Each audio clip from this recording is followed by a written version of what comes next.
मैं इस उपन्यास का मूल लेखक नहीं हूँ। मैं बस इस उपन्यास की व्याख्या कर रहा हूँ। तो चलिए वीडियो शुरू करते हैं। अध्याय 191 घोस्ट दाओ सीक्रेट आर्ट 2। मैं अपनी बात फिर दोहराता हूँ। जब भी तुम्हारे पास खाली समय हो, तुम 7 फीएंड घोस्ट मैनुअल को पढ़ सकते हो, लेकिन कभी भी इसे साधने का प्रयास मत करना। इस कला में घातक कमियां हैं, और ये जीवित लोगों के लिए नहीं है। लियांग परिवार की 1 दर्जन से अधिक पीढ़ियों में एक भी व्यक्ति इसे साधने में सफल नहीं हुआ है। हमारे पैतृक अभिलेखागार के रिकॉर्ड कहते हैं कि केवल पहले पूर्वज ही सफल हुए थे। जाहिर है, उन्होंने खुद को एक जीवित लाश में बदल लिया था, फिर भी अपनी बुद्धि बरकरार रखी थी।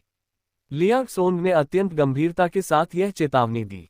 लियांग परिवार के पूरे इतिहास में उस पहले पूर्वज के अलावा जिस किसी ने भी 7 फीएंड घोस्ट मैनुअल का अभ्यास किया, वह बिना किसी अपवाद के एक बुद्धिहीन, केवल संहार करने वाली जीवित लाश बन गया।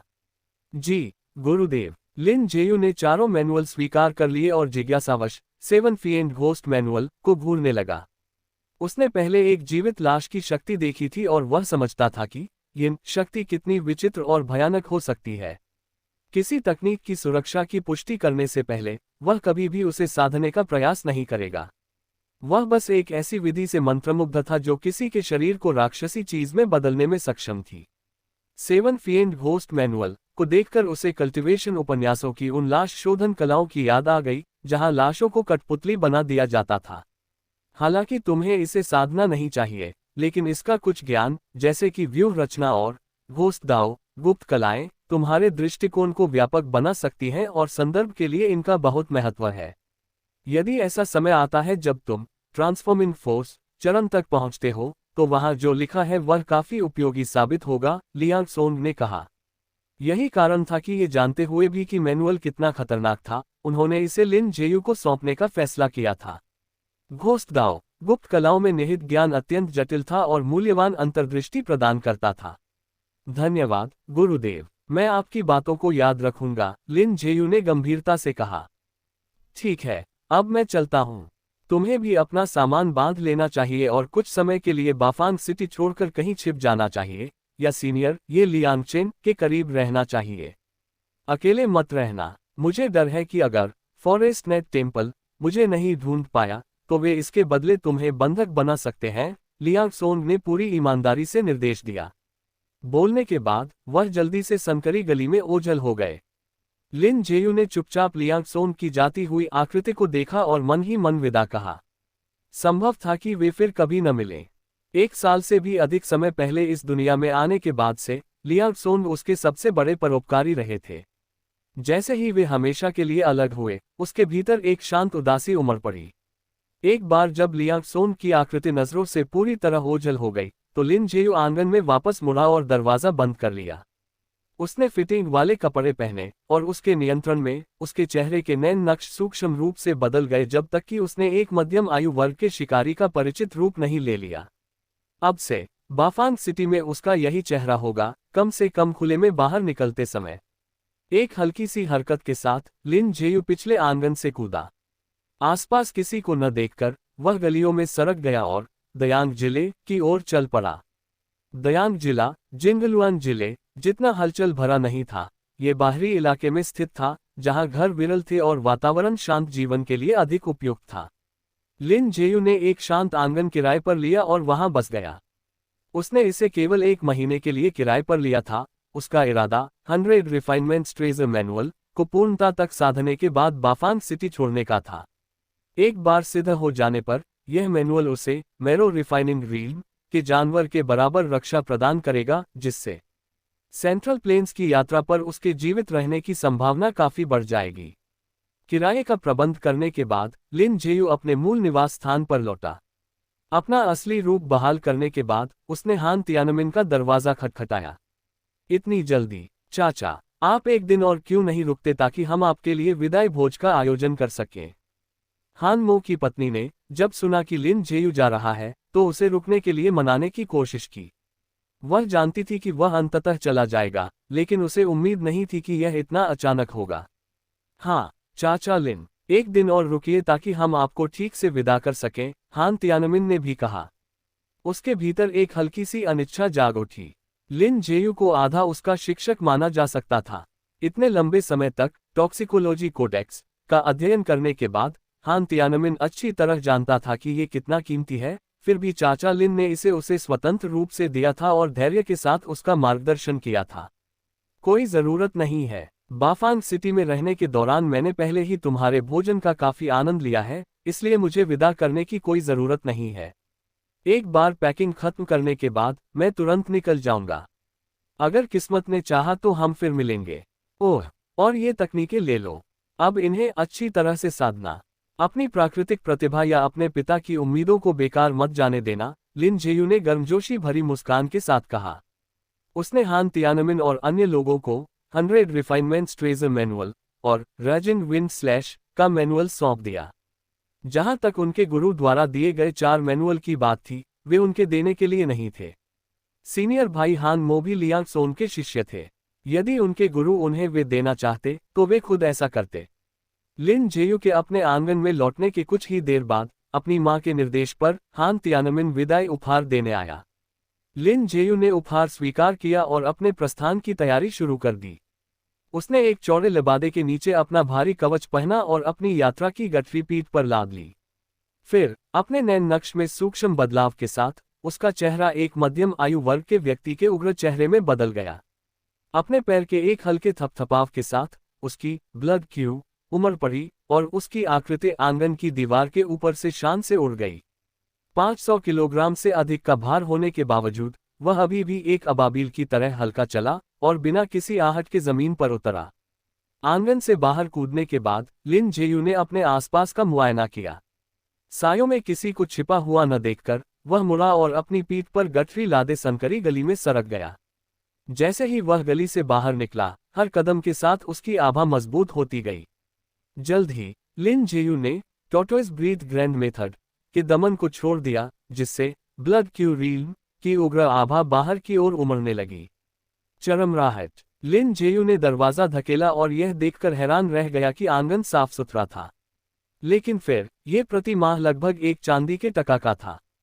उसने जो आंगन किराए पर लिया था वह काफी एकांत में था, जहां आसपास बहुत कम लोग रहते थे। अपना सामान नीचे रखने के बाद उसने अपने शरीर से भारी कवच उतार दिया।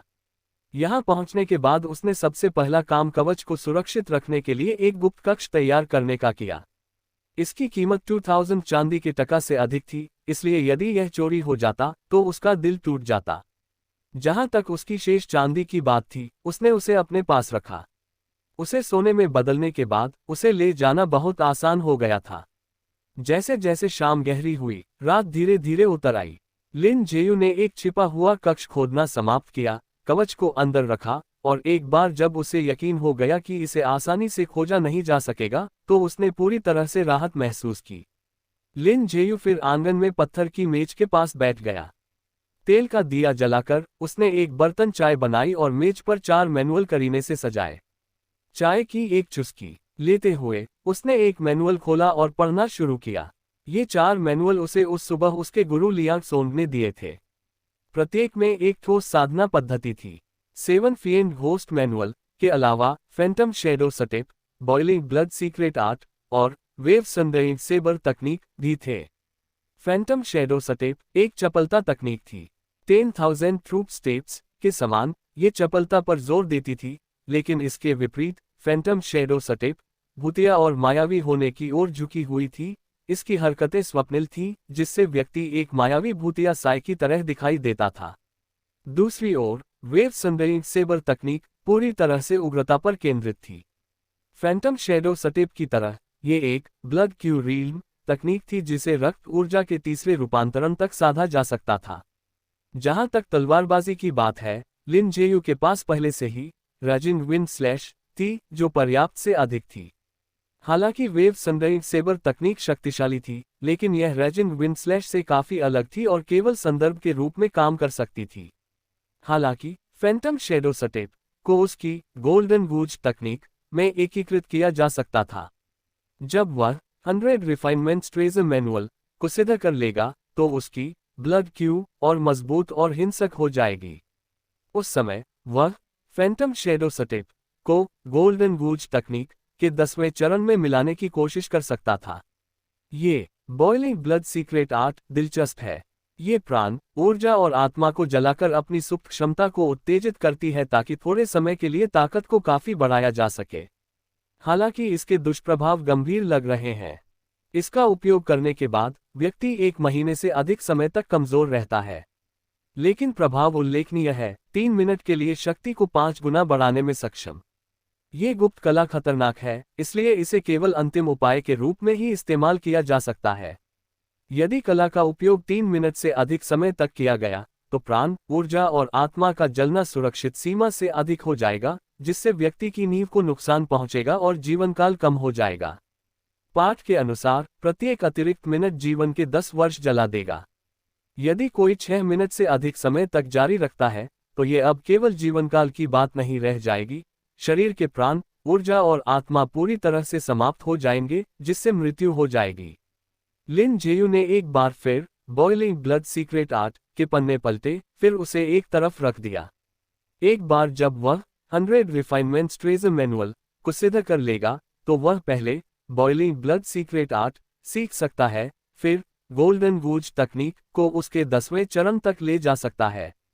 घोस्ट दाओ सीक्रेट आर्ट्स, क्या ये उस तरह की गुप्त कला हो सकती है जिसे कल्टीवेशन की दुनिया में भूतिया अमर साधते हैं?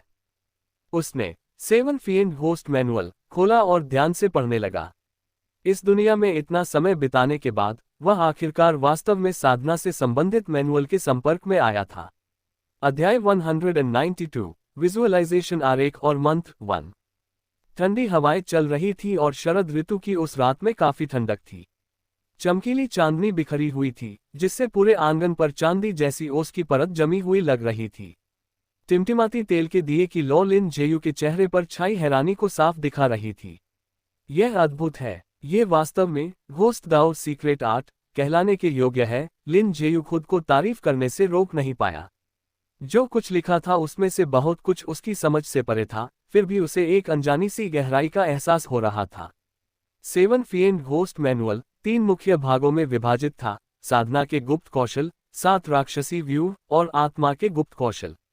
उसे इन तीनों में से लगभग कुछ भी समझ नहीं आ रहा था। यह मैनुअल एक ब्लैक बॉक्स की तरह था, सिद्धांत रूप में समझ से बाहर, लेकिन यदि कोई इसके चरणों का पालन करे तो उपयोग के योग्य। इस गुप्त कला को साधने का प्रयास करना भी आसान नहीं होगा। 7 राक्षसी व्यूह को उकेरने के लिए आवश्यक अधिकांश सामग्रियां ऐसी हैं जिनके बारे में मैंने कभी सुना तक नहीं है। उन सबको इकट्ठा करना बेहद मुश्किल होगा। व्यूह बनाओ, मार्गदर्शक औषधि का सेवन करो, इसका उपयोग बिलफुल यिन शक्ति को महसूस करने के लिए करो, इसे शरीर में खींचो, इसे एक महाचक्र के माध्यम से प्रवाहित करो। ये वास्तव में अमर साधना पद्धति जैसा दिखता है, लिन जेयू बुदबुदाया, उसकी आंखों में चमक बढ़ गई। 7 फीएंड घोस्ट मैनुअल उन लाश शोधन गुप्त कलाओं से अलग था जैसा उसने कल्पना की थी। लाश शोधन में शव को निष्क्रिय रूप से एक जीवित लाश में बदला जाता था, लेकिन इस मैनुअल में व्यक्ति को सक्रिय रूप से बिलफुल यिन शक्ति को सोखने और खुद को एक परिष्कृत लाश में बदलने की आवश्यकता थी। लिन जेयू के मन में जिज्ञासा जागी और उसे इसकी तकनीकें दिलचस्प लगी, फिर भी ये केवल जिज्ञासा ही थी। वह कभी भी अपने शरीर में बिलफुल यिन शक्ति खींचने की हिम्मत नहीं करता, लेकिन यह आत्मा का गुप्त कौशल आजमाने के लिए पर्याप्त सुरक्षित होना चाहिए। लिन जेयू ने आत्मा के गुप्त कौशल वाले अनुभाग को ध्यान से पढ़ा। ये तकनीक मुख्य रूप से आत्मा को मजबूत करने और मानसिक इच्छाशक्ति को दृढ़ करने का काम करती थी, जिससे इस मैनुअल के अभ्यासी बिलफुल यिन शक्ति के प्रभाव में भी स्पष्टता बनाए रख सकें। यह विधि एक विजुअलाइजेशन आरेख और एक मंत्र में विभाजित थी। आरेख में एक क्रोधित वज्र को दर्शाया गया था जिससे अनंत दिव्य प्रकाश निकल रहा था, जो शाश्वत अंधकार को दबा रहा था। लिन जेयू ने अपनी आंखें बंद की, उस चित्र की कल्पना की और मंत्र का जाप किया। स्वर्गीय मंच का सर्वोच्च तारा, बिना रुके सदैव उत्तर देने वाला, बुराई को दूर करो और आत्माओं को बांधो, जीवन और शरीर की रक्षा करो, बुद्धि की स्पष्टता और मन की शांति प्रदान करो। उसे ऐसा महसूस हुआ जैसे उसके मन के उलझे हुए विचार साफ हो गए हों, जिससे उसका मन शांत हो गया। चांदनी में नहाया हुआ लिन जेयू पालथी मारकर आंखें बंद किए बैठा था, उसके चेहरे पर शांति थी। वह टॉर्टोइस ब्रीथ ग्रैंड मेथड का संचार कर रहा था और साथ ही उस क्रोधित सुनहरे प्रकाश की कल्पना करते हुए धीरे धीरे मंत्र बुदा रहा था। 1 घंटे बाद लिन जेयू ने धीरे से अपनी आंखें खोली। वह तरोताजा और साफ दिमाग महसूस कर रहा था। इसका कुछ प्रभाव तो है, लेकिन बिलफुल यिन शक्ति के कटाव के बीच तर्कसंगत बने रहने के लिए केवल इस तकनीक पर भरोसा करना, क्या ये वास्तव में संभव है? इसे आजमाने के बाद उसके मन में संदेह पैदा हुआ। मंत्र के साथ विजुअलाइजेशन ने मन को शांत करने में मदद तो की, लेकिन प्रभाव उसकी कल्पना से कहीं कम था। बिलफुल यिन शक्ति के प्रभाव में अपने विवेक को बचाए रखने के लिए इस पर निर्भर रहना असंभव था। ये तकनीक ब्लैक मार्केट में बिकने वाली मन को शांत करने वाली विधियों से बहुत ज्यादा मजबूत नहीं है। क्या समस्या विजुअलाइजेशन आरेख में है? उसने मैनुअल में दिए गए आरेख का अध्ययन किया, हर विवरण को अपने दिमाग में अच्छी तरह से बैठा लिया, फिर अपनी आंखें बंद की और दूसरा प्रयास शुरू किया।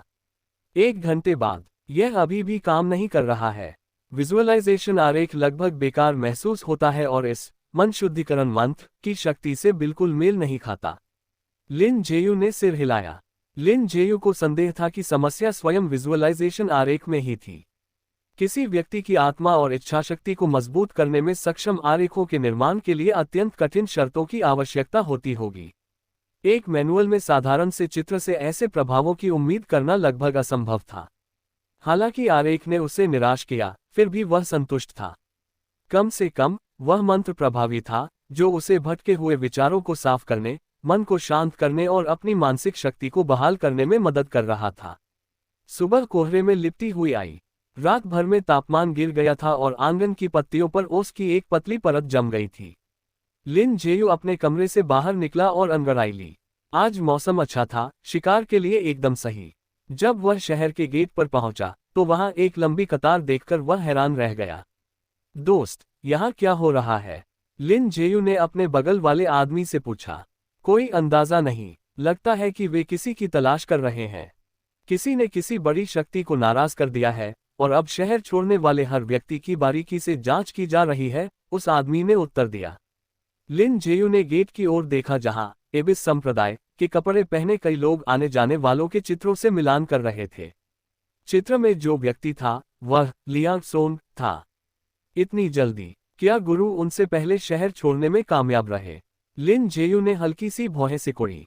उसने पूछना जारी रखा, दोस्त, क्या तुम्हें पता है कि ये जांच कब शुरू हुई? मेरे ख्याल से आज सुबह ही।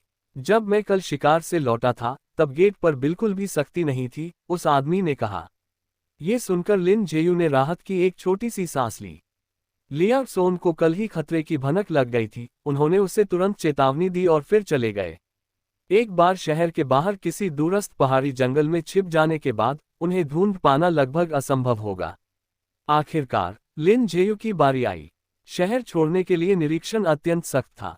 एक मध्यम आयु वर्ग के व्यक्ति ने ये जांचने के लिए उसका चेहरा देखा कि कहीं वह भेस बदलकर तो नहीं है। सौभाग्य से उसने चेहरे की मांसपेशियों और त्वचा को सूक्ष्म रूप से समायोजित करके अपना रूप बदल लिया था, जो सामान्य भेस बदलने वाली तकनीकों से बिल्कुल अलग था। अपना बैग खोलो ताकि मैं इसकी जांच कर सकूं।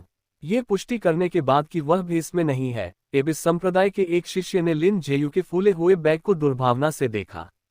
सख्त निरीक्षण के बहाने वे यात्रियों से अपनी पसंद की कोई भी चीज छीन लेते थे। लिन जेयू ने एक धीमी आवाज निकाली और उस व्यक्ति की ओर ठंडी नजर डाली। उसी समय उसके भीतर से मोमेंटम क्यू का एक शक्तिशाली उछाल निकला। आह! वह आदमी डर के मारे चिल्ला उठा। वह महज एक बोन फोजिंग रील का योद्धा था। लिन जेयू से उठती शक्तिशाली आभा और ऊर्जा का सामना करते ही वह डर के मारे पीछे गिर पड़ा। तुम अभी भी जांच करना चाहते हो? लिन जेयू ने शांति से पूछा। ना, नहीं, कोई जरूरत नहीं है, आप जा सकते हैं, एक अन्य व्यक्ति ने आगे आकर सम्मानपूर्वक कहा। भले ही उनके पीछे एबिस संप्रदाय का हाथ था, लेकिन वे इतनी ताकत वाले व्यक्ति को नाराज करने का जोखिम नहीं उठा सकते थे। लिन जेयू ने धीरे से हुंकार भरी और भीड़ की डरी हुई नजरों के बीच गेट से बाहर निकल गया। मूर्ख, मैंने तुझसे कहा था कि लालच मत कर, लेकिन तू कभी नहीं सुनता। शुक्र मना कि वह विशेषज्ञ गर्म मिजाज का नहीं था, वरना अब तक तू मर चुका होता या अपाहिज हो जाता।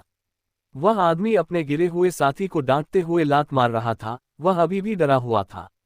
उस आदमी ने सावधानी से गेट के पास एक छतरी के नीचे बैठे हटे कट्टे व्यक्ति की ओर देखा। ये देखकर कि उसका वरिष्ठ अधिकारी ध्यान नहीं दे रहा है, उसने चुपचाप चैन की सांस ली। वह हट्टा कट्टा व्यक्ति इस गेट की देखरेख करने वाला विशेषज्ञ था, जिसके पास ब्लड क्यू के चौथे रूपांतरण की ताकत थी। उसने पहले लिन जेयू को देखने के लिए अपना सिर उठाया था और अपनी ही जितनी शक्तिशाली आभा को महसूस करते ही उसने तुरंत अपनी दिलचस्पी खो दी थी। एक बार शहर के बाहर पहुंचने के बाद लिन जेयू ने जमीन पर अपने पैर के अंगूठों से हल्का सा धक्का दिया। उसकी चाल चपल थी। उसने ब्लड क्यू शक्ति का बिल्कुल भी उपयोग नहीं किया और पूरी तरह से अपनी शारीरिक ताकत पर निर्भर रहा, जो उसके वर्तमान स्तर पर लगभग 80% द्वितीय रूपांतरण योद्धा के बराबर थी। जंगल में प्रवेश करते ही लिन जेयू ने धब्बेदार भरिंग निकाला, जो उसे लिटिल ब्लैक के स्थान तक ले जाने में हमेशा मदद करता था। उसने बांस की सीटी बजाई और कुछ ही देर में लिटिल ब्लैक पेड़ों से बाहर निकल आया। वह उत्साह से आवाजें निकाल रहा था। हिस, ची, ची। लिटिल ब्लैक उत्साह में चिल्लाया और हवा में कई बार पलटा।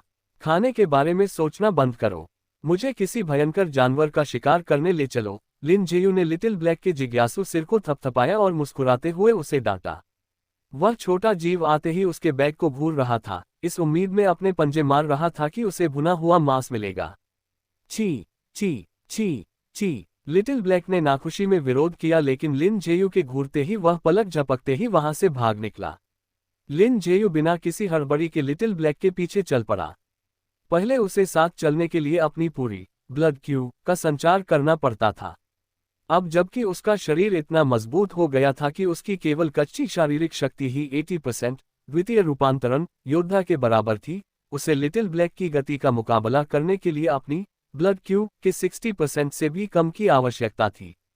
हिस, एक शंकुधारी जंगल में प्रवेश करते ही लिटिल ब्लैक ने एक भयंकर दहाड़ मारी। उसकी आंखें उत्साह से चमक उठी।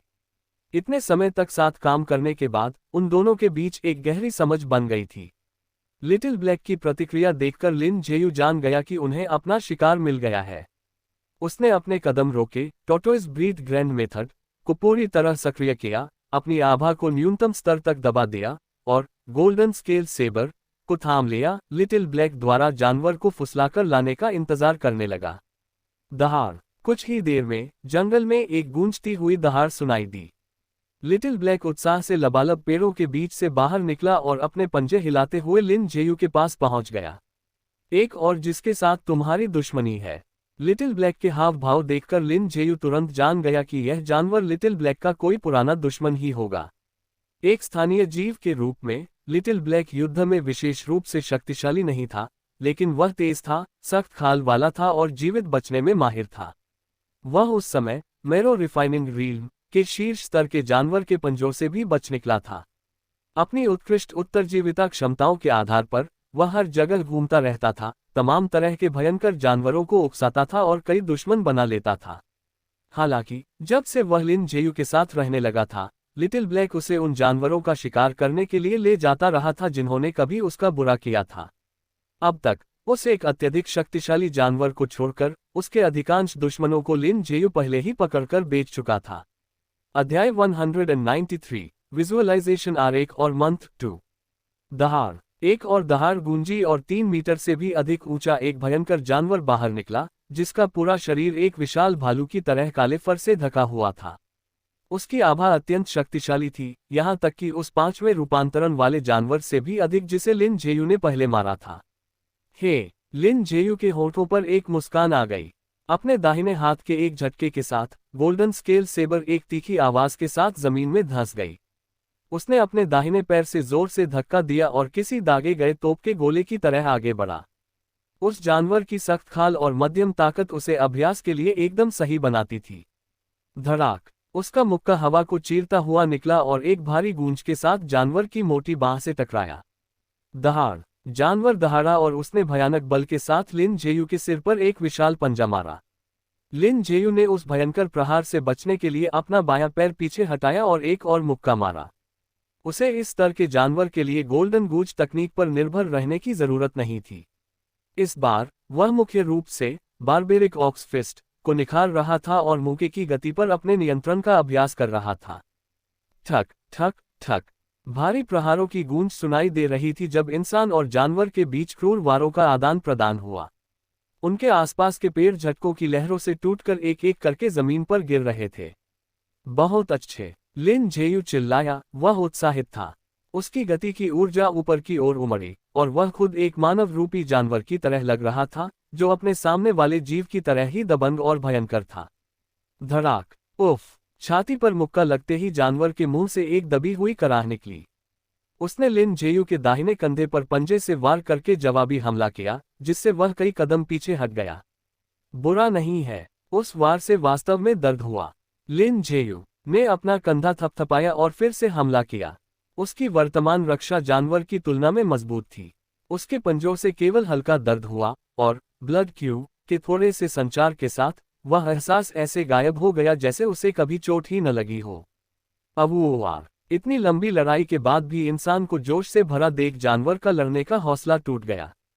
उसने एक दहाड़ मारी और तुरंत भागने की कोशिश की, लेकिन लिन जेयू उसे कभी भागने नहीं देता।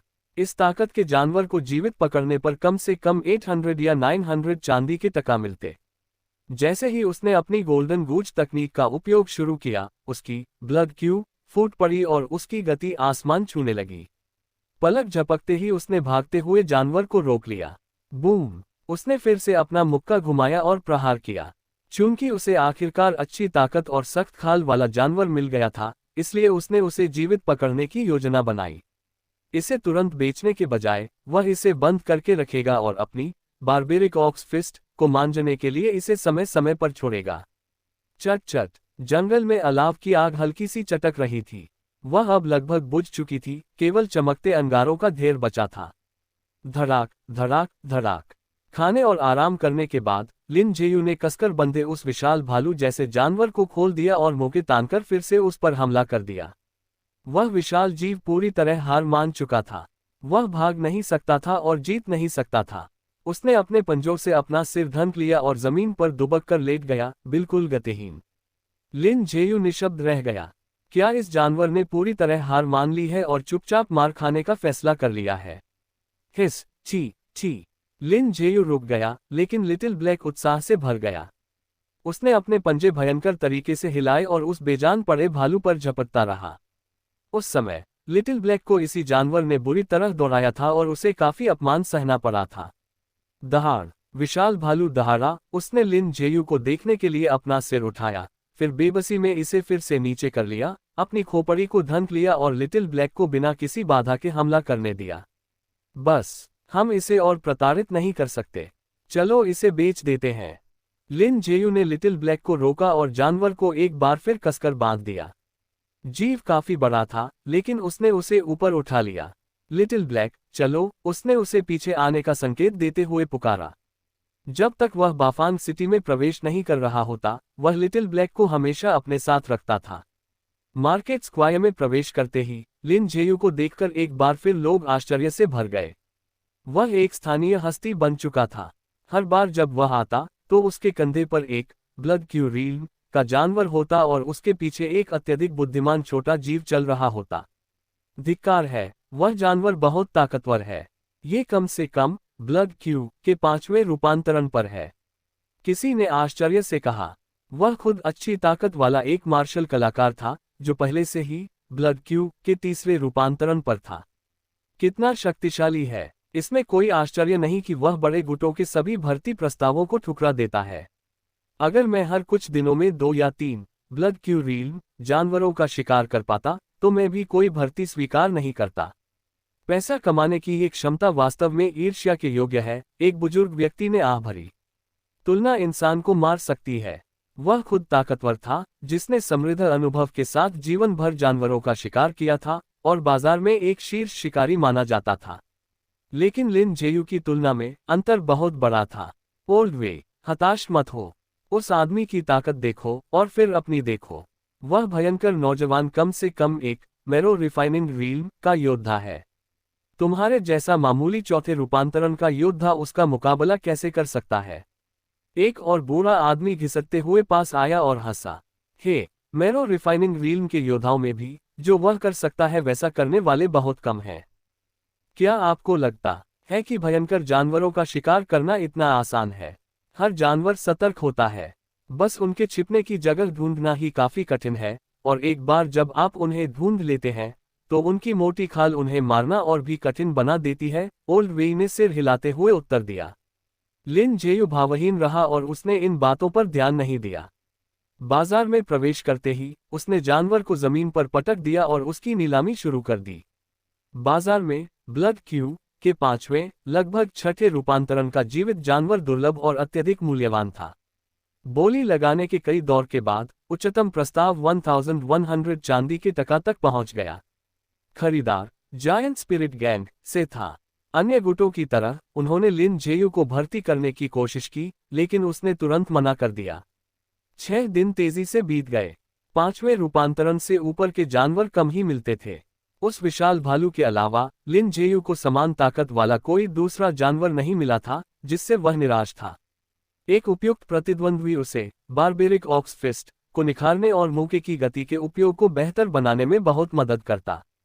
कुछ और दिन बीत गए और लिन जेयू 3 गुना शक्ति के साथ प्रहार करने के करीब पहुंच गया था। इस गति से बारबेरिक ऑक्स फिस्ट और ब्लड क्यू विस्फोट तकनीक की संयुक्त शक्ति जल्द ही रेजिन विंड स्लैश के विनाशकारी बल को पीछे छोड़ देगी। सुबह अपने आंगन में लिन जेयू ने 500 किलोग्राम का भारित गियर बांधा और भारी सांसों के साथ अभ्यास किया। पिछली 2 बार जब उसने अपनी सीमाएं तोड़ी तो उसे ओरिजिन फोर्स की 1 इकाई मिली थी। आज वह दिन था जब वह एक साथ 2 इकाइयां प्राप्त करेगा, इसलिए उसने असाधारण जोश के साथ प्रशिक्षण लिया। Half half half. Lin Jieyu की भारी सांसों से आंगन गूंज उठा। समय बीतने के साथ उसके शरीर पर वजन धीरे धीरे कम होता महसूस हुआ।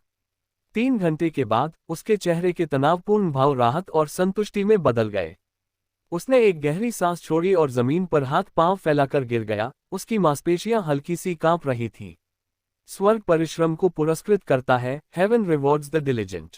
नाम लिन जेयू। ओरिजिन फोर्स 2 कौशल रेजिन विंड स्लैश पूर्णता बॉइलिंग ब्लड सीक्रेट आर्ट सक्षमता 78%। गोल्डन गूज तकनीक 9वां चरण 100%। 100 रिफाइनमेंट ट्रेजर मैनुअल 3रा चरण 99%। कछुआ श्वास विधि 3रा चरण 100%।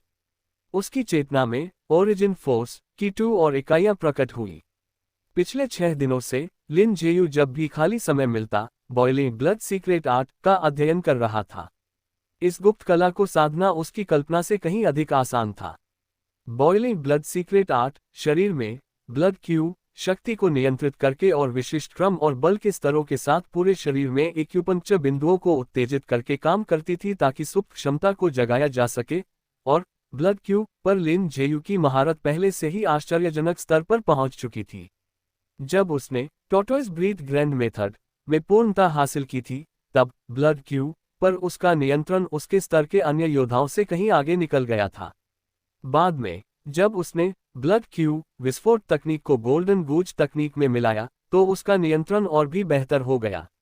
यहां तक कि मेरो रिफाइनिंग रील के योद्धाओं में भी ऐसे योद्धा बहुत कम थे जो ब्लड क्यू नियंत्रण में उसे पीछे छोड़ सके। परिणामस्वरूप लिन जेयू असाधारण गति से बॉइलिंग ब्लड सीक्रेट आर्ट को साध सकता था। संभावना थी कि उसे पूर्णता तक पहुंचने में 1 महीने से भी कम समय लगेगा। सुधार के इस दौर के बाद मुझे 100 रिफाइनमेंट्स ट्रेजर मैनुअल को पूर्णता तक पहुंचाने में सक्षम होना चाहिए। लेकिन पूर्णता पर भी मेरी शारीरिक रक्षा उस भयानक जानवर की तुलना में कम रहेगी जिसे मैंने पहले देखा था। उस जानवर की रक्षा राक्षसी थी जो एक साधारण मेरो रिफाइनिंग रील के जानवर से कहीं आगे थी। उसकी खाल ही लिन जेयू के 3 गुना शक्ति वाले प्रहारों को झेल सकती थी और उसकी हड्डियां इतनी सख्त थी कि 12 गुना शक्ति वाला एक वार भी उन्हें नहीं काट सका। इसके बजाय झटके के कारण लिन जेयू को, जिसने तब तक 100 रिफाइनमेंट्स ट्रेजर मैनुअल का प्रशिक्षण नहीं लिया था, अपनी हथेली से खून बहने और बाह में मामूली फ्रैक्चर का सामना करना पड़ा था। थोड़ी देर आराम करने और अपने शरीर से ब्लड क्यू की हर एक बूंद निचोड़ लेने के बाद उसकी रिकवरी काफी तेज हो गई। जल्द ही वह उठ बैठा और अपने घर के अंदर से absolute dust blood coagulating powder के 1.5 सेट लाया और उन्हें लकड़ी के बेसिन में डाल दिया। 100 रिफाइनमेंट्स ट्रेजर मैनुअल को बढ़ाने के लिए ओरिजिन फोर्स की 1 इकाई का उपयोग करें। जैसे ही यह विचार प्रेषित हुआ, वह जाना पहचाना एहसास लौट आया। उसकी चेतना आंतरिक स्थान में डूब गई और सुदृढ़ीकरण के अंतहीन चक्र शुरू हो गए। पूर्णता के जितना करीब कोई पहुंचता है, इस मैनुअल का शरीर पर प्रभाव उतना ही कम होता जाता है। लिन जेयू की शारीरिक रक्षा पहले से ही मैरो रिफाइनिंग रील के जानवरों के बराबर स्तर पर पहुंच गई थी। सामान्य अभ्यास विधियां अब लगभग कोई सुधार नहीं लाती थीं। इस तकनीक में पूर्णता प्राप्त करने के बाद उसके पास अपने शरीर को और मजबूत करने के लिए एक अलग प्रशिक्षण पद्धति का उपयोग करने के अलावा कोई विकल्प नहीं होगा। लिन जेयू अपनी आंखें बंद करके बैठा था क्योंकि भारी मात्रा में रहस्यमयी ऊर्जा उमड़ पड़ी और औषधीय शक्ति का मार्गदर्शन करते हुए उसकी मांसपेशियों, कंडराओं, त्वचा और हड्डियों को मजबूत करने लगी। अध्याय 194, एक शक्तिशाली शरीर 1। दयांग जिले में शिलान नदी के किनारे एक मंद हवा गुजरी जिससे पानी की सतह पर लहरें बन गईं। सूरज की रोशनी नीचे गिर रही थी जिससे सुनहरी परछाइयां बिखर रही थीं। शिलान नदी शहर के बाहरी इलाके में स्थित थी और उल्लेखनीय रूप से शांत थी। लिन जेयू का किराए का आंगन ठीक शिलान नदी के बगल में था। अंदर उसकी आंखें कसकर बंद थीं और उसके शरीर के भीतर से चटकने की हल्की आवाजें गूंज रही थीं। एक विशाल और रहस्यमयी शक्ति absolute dust blood coagulating powder की औषधीय शक्ति का उपयोग कर रही थी, जो उसके शरीर की हर मांसपेशी, कंडरा, त्वचा और हड्डी को निखार और मजबूत कर रही थी। कुछ सांसों के बाद लिन जेयू ने अपनी आंखें खोली। उसकी आंखों में जो थकान पहले छाई थी वह अब दूर हो चुकी थी और उसकी जगह शांति और सहजता ने ले ली थी। कई दौर के संवर्धन के बाद उसका शरीर एक साधारण योद्धा की तुलना में बहुत आगे निकल चुका था और मैरो रिफाइनिंग रील के जानवर के स्तर तक पहुंच गया था। 100 रिफाइनमेंट्स ट्रेजर मैनुअल के अभ्यास के साथ जो पीड़ा कभी आती थी वह अब उसके लिए कोई मायने नहीं रखती थी। स्वर्ग परिश्रम को पुरस्कृत करता है, हेवन रिवॉर्ड्स द डिलिजेंट। नाम लिन जेयू। Origin force 1। कौशल रेजिंग विंड स्लैश पूर्णता बॉइलिंग ब्लड सीक्रेट आर्ट सक्षम 78%। गोल्डन गूज तकनीक 9वां चरण 100%। 100 रिफाइनमेंट्स ट्रेजर मैनुअल 3रा चरण 100%। टॉर्टोइज ब्रीथ ग्रैंड मेथड 3रा चरण 100%। लिन जेयू ने अपनी चेतना में डेटा देखा और पाया कि 100 रिफाइनमेंट्स ट्रेजर मैनुअल 3रे चरण की पूर्णता तक पहुंच गया है। उसने कमरे से एक खंजर निकाला और पूरी ताकत से अपने हाथ पर वार किया। ब्लेड ने केवल एक हल्का निशान छोड़ा, वह त्वचा की बाहरी परत को भी नहीं भेद पाया। उसकी त्वचा कोमल और नाजुक दिखती थी, किसी महिला से कम नहीं, और उस पर शरीर को निखारने वाली तकनीकों के अभ्यास का कोई निशान नहीं था। आमतौर पर ऐसी कलाओं का अभ्यास करने वाले मार्शल कलाकार हटे कट्टे और खुरदरी त्वचा वाले होते थे, इसलिए लिन जेयू का ये कोमल रूप पूरी तरह से धोखा देने वाला था। ये सब ओरिजिन फोर्स की शक्ति के कारण था। चेतना के स्थान में प्रशिक्षण लेने से कोई भी घाव पूरी तरह से ठीक हो जाता था, यहाँ तक कि एक निशान भी पीछे नहीं बचता था। एक बार साधना पूरी होने के बाद आत्मा शरीर पर प्रभाव डालती थी और रहस्यमयी ऊर्जा सीधे शरीर को बिना किसी प्रशिक्षण के निशान के रूपांतरित कर देती थी। लिन जेयू ने अपनी ब्लड क्यू विस्फोट तकनीक का उपयोग करके धीरे धीरे अपने हाथ की ताकत बढ़ानी शुरू की। उसने 1 गुना शक्ति से शुरुआत की और धीरे धीरे बल को 3 गुना तक बढ़ाया, जब तक कि खंजर आखिरकार उसके हाथ की त्वचा को भेदने में सफल नहीं हो गया। इतना शक्तिशाली। मेरी वर्तमान रक्षा के साथ भले ही मैं स्थिर खड़ा रहूं और चौथे रूपांतरण का कोई योद्धा बिना किसी विशेष चाल के मुझ पर प्रहार करे, फिर भी वे मेरी रक्षा को भेदने में विफल हो सकते हैं, लिन जेयू मन ही मन बुदबुदाया। उसने जिस खंजर का उपयोग किया था वह एक साधारण खंजर था।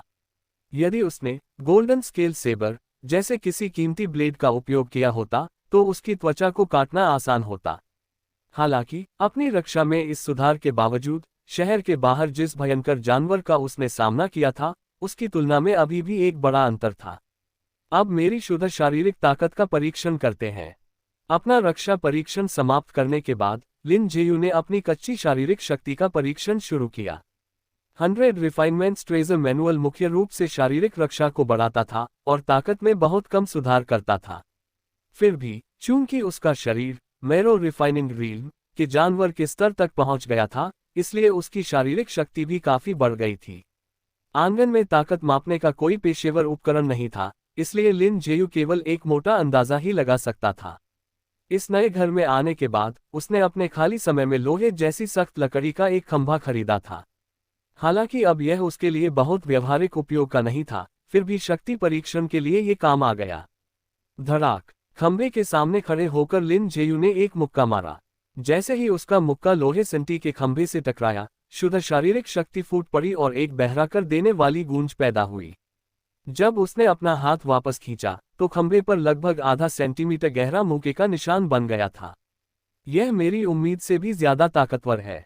जब मैं ब्लड क्यू के दूसरे रूपांतरण पर पहुंचा था, तब उस चरण के शिखर पर भी मैं केवल 3 मिलीमीटर गहरा निशान ही छोड़ पाता था, लिन जेयू ने थोड़े आश्चर्य के साथ सोचा। उसने मान लिया था कि 100 रिफाइनमेंट्स ट्रेजर मैनुअल में पूर्णता प्राप्त करने के बाद उसकी कच्ची ताकत केवल ब्लड क्यू के दूसरे रूपांतरण के बराबर होगी। हालांकि उसके आश्चर्य का ठिकाना न रहा जब उसने पाया कि यह उस स्तर को पार कर गया था और तीसरे रूपांतरण के करीब पहुंच रहा था। अपनी शारीरिक शक्ति का परीक्षण करने के बाद उसने अपनी ब्लड क्यू को उमड़ने दिया और उसे अपनी दाहिनी भुजा में केंद्रित किया। जब उसने ब्लड क्यू विस्फोट तकनीक को सक्रिय किया तो उसकी मांसपेशियों से एक भयानक बल फूट पड़ा। बूम! पूरे आंगन में एक गर्जनापूर्ण आवाज गूंज उठी और धातु जैसा सख्त वह खंभा टुकड़ों टुकड़ों में बिखर गया। जैसा कि उसने भविष्यवाणी की थी, 100 रिफाइनमेंट्स ट्रेजर मैनुअल को सिद्ध करने के बाद उसका शरीर अब ब्लड क्यू शक्ति के आश्चर्यजनक 6 गुना उछाल को सहन कर सकता था। 6 गुना ब्लड क्यू शक्ति ही सीमा है। भविष्य में मेरी रक्षा में सुधार होने पर भी मैं इस विस्फोट तकनीक के माध्यम से इससे अधिक प्रकट नहीं कर पाऊंगा, लिन जेयू मन ही मन बुदबुदाया। उसे महसूस हुआ कि उसके वर्तमान शरीर के साथ 6 गुना शक्ति वास्तव में उसकी सीमा नहीं थी। फिर भी वह आगे बढ़ने की कितनी भी कोशिश करता, वह ब्लड क्यू का इससे मजबूत उछाल नहीं निकाल पा रहा था। उसने माउंटेन शटरिंग पाम से जो विस्फोट तकनीक सीखी थी, उसकी अपनी अंतर्निहित सीमाएं थीं। इसका सिद्धांत एक अनूठी विधि पर निर्भर था जो शरीर को एक ही विस्फोट में अपनी सामान्य ब्लड क्यू शक्ति का 3 गुना छोड़ने की अनुमति देता था। जैसे जैसे लिन जेयू का शरीर मजबूत होता गया, उसका आधारभूत ब्लड क्यू आउटपुट स्वाभाविक रूप से बढ़ता गया। अब जबकि उसने 100 रिफाइनमेंट्स ट्रेजर मैनुअल को सिद्ध कर लिया था, उसकी सामान्य ब्लड क्यू शक्ति अपनी मूल शक्ति के लगभग 2.2 गुना तक पहुंच गई थी। इसलिए विस्फोट तकनीक का उपयोग करते समय जो शक्ति को 3 गुना कर देती है, उसका कुल आउटपुट केवल 6 गुना से थोड़ा अधिक तक ही पहुंच पाया। इससे आगे बढ़ने का कोई भी प्रयास ऊर्जा को बिना उपयोगी युद्ध शक्ति में बदले केवल नष्ट कर रहा था। इससे अभी भी काम नहीं चलेगा। अगर मैं अपनी विस्फोटक शक्ति को और बढ़ाना चाहता हूं, तो मुझे एक नई ब्लड क्यू विस्फोट तकनीक सीखनी होगी। लिन जेयू ने फिर से कोशिश की, लेकिन वह अभी भी 6 गुना की सीमा को पार नहीं कर सका, और ये तब था जब ब्लड क्यू पर उसकी महारत असाधारण थी। अधिकांश मार्शल कलाकारों के लिए 4 गुना ही अंतिम शिखर होता। हालांकि अपनी पूरी 6 गुना शक्ति प्रकट करने में भारी मात्रा में ब्लड क्यू खर्च होती थी। परीक्षण के बाद उसने पाया कि अपने विशाल भंडार के बावजूद वह केवल लगभग 1 मिनट तक ही पूर्ण आउटपुट बनाए रख सकता था। अगर मैं बॉइलिंग ब्लड सीक्रेट आर्ट को विस्फोट तकनीक और 3 गुना शक्ति वाले राजिन विंड स्लैश के साथ मिला दूं, तो पता नहीं क्या मैं उस शक्तिशाली जानवर को एक ही प्रहार में मार पाऊंगा। वह जानवर अब तक का सबसे शक्तिशाली जीव था जिसका उसने सामना किया था। हर बार जब वह मजबूत होता, लिन जेयू अपनी प्रगति को मापने के लिए उसे एक मानक के रूप में इस्तेमाल करता था। बॉइलिंग ब्लड सीक्रेट आर्ट सुप्त क्षमता को जगा सकती थी, जिससे थोड़े समय के लिए उसकी शक्ति 5 गुना बढ़ जाती थी। जब इसे विस्फोट तकनीक और राजिन विंड स्लैश के साथ मिलाया जाता, तो परिणाम भयानक होता। कम से कम सिद्धांत रूप में संयुक्त शक्ति 90 गुना तक पहुंच सकती थी। लेकिन सिद्धांत और वास्तविकता में अंतर होता है। व्यवहार में वह संभवतः केवल 50 गुना ताकत ही प्रकट कर पाता, और शायद उससे भी कम। फिर भी वह पहले से ही आश्चर्यजनक था। इतना काफी होना चाहिए। बॉइलिंग ब्लड सीक्रेट आर्ट के बिना भी राजिन विंड स्लैश के साथ सिर्फ विस्फोट तकनीक का उपयोग करना उसे मारने के लिए पर्याप्त हो सकता है, लिन जेयू ने थोड़े समय के बाद सोचा।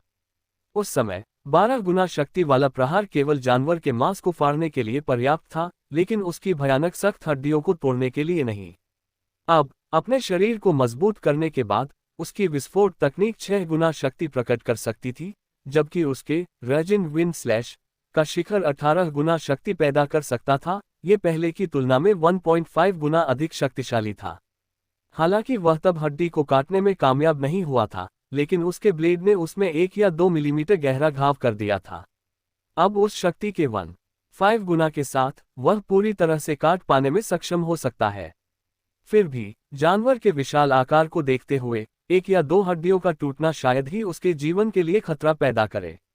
अगली बार जब मैं शहर छोड़ूंगा तो मैं अपनी ताकत का परीक्षण करने के लिए उस जानवर को ढूंढूंगा और अपनी बारबेरिक ऑक्स फिस्ट को निखारने और अपने मुक्के की गति को परिष्कृत करने के लिए उसका उपयोग करूंगा, लिन जेयू ने मन ही मन सोचा। अपनी रक्षा में भारी सुधार के साथ आखिरकार उसे उस जानवर का डटकर सामना करने का आत्मविश्वास मिल गया था। मैरो रिफाइनिंग रील के भीतर वह एक दुर्जेय प्रतिद्वंद्वी था, लेकिन उसकी पहुंच से बाहर नहीं था। उसकी असली ताकत उसकी भयानक रक्षा में थी। उसकी आक्रामक शक्ति भले ही मजबूत थी, लेकिन उसकी सहन शक्ति जैसी राक्षसी नहीं थी। पहले क्योंकि उसका हमला तो तेज था लेकिन रक्षा कमजोर थी, लिन जेयू केवल बचने के लिए अपनी उत्कृष्ट गति तकनीकों पर ही भरोसा कर सकता था और उसने कभी जानवर के वार सहने की हिम्मत नहीं की थी। अब अपने मजबूत शरीर के साथ उसे अब उसके हमलों से डरने की जरूरत नहीं थी। बाफांग सिटी छोड़ने से पहले लिन जेयू ने अपनी बारबेरिक ऑक्स फिस्ट को निखारने के लिए उस जानवर को एक अभ्यास भागीदार के रूप में इस्तेमाल करने की योजना बनाई। उसकी मोटी खाल, मजबूत शरीर और घातक खतरे की कमी ने उसे लाइव कॉम्बैट प्रशिक्षण के लिए एक आदर्श लक्ष्य बना दिया। एक बार जब उसने पर्याप्त अभ्यास कर लिया तो वह उसे गिराने के लिए शामक की एक भारी खुराक का उपयोग करने की कोशिश करेगा और उसे बिक्री के लिए पकड़ने का प्रयास करेगा। लेकिन ऐसा शिकार आसान नहीं होगा और सफलता निश्चित नहीं थी।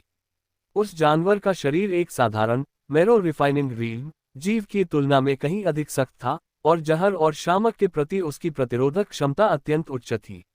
लिन जेयू के पास मौजूद विषाक्त पदार्थ और दवाएं केवल बड़ी मात्रा में ही काम करेगी और ऐसी खुराक देने का सही अवसर ढूंढना मुश्किल होगा। अभी भी ओरिजिन फोर्स की 1 इकाई बची है।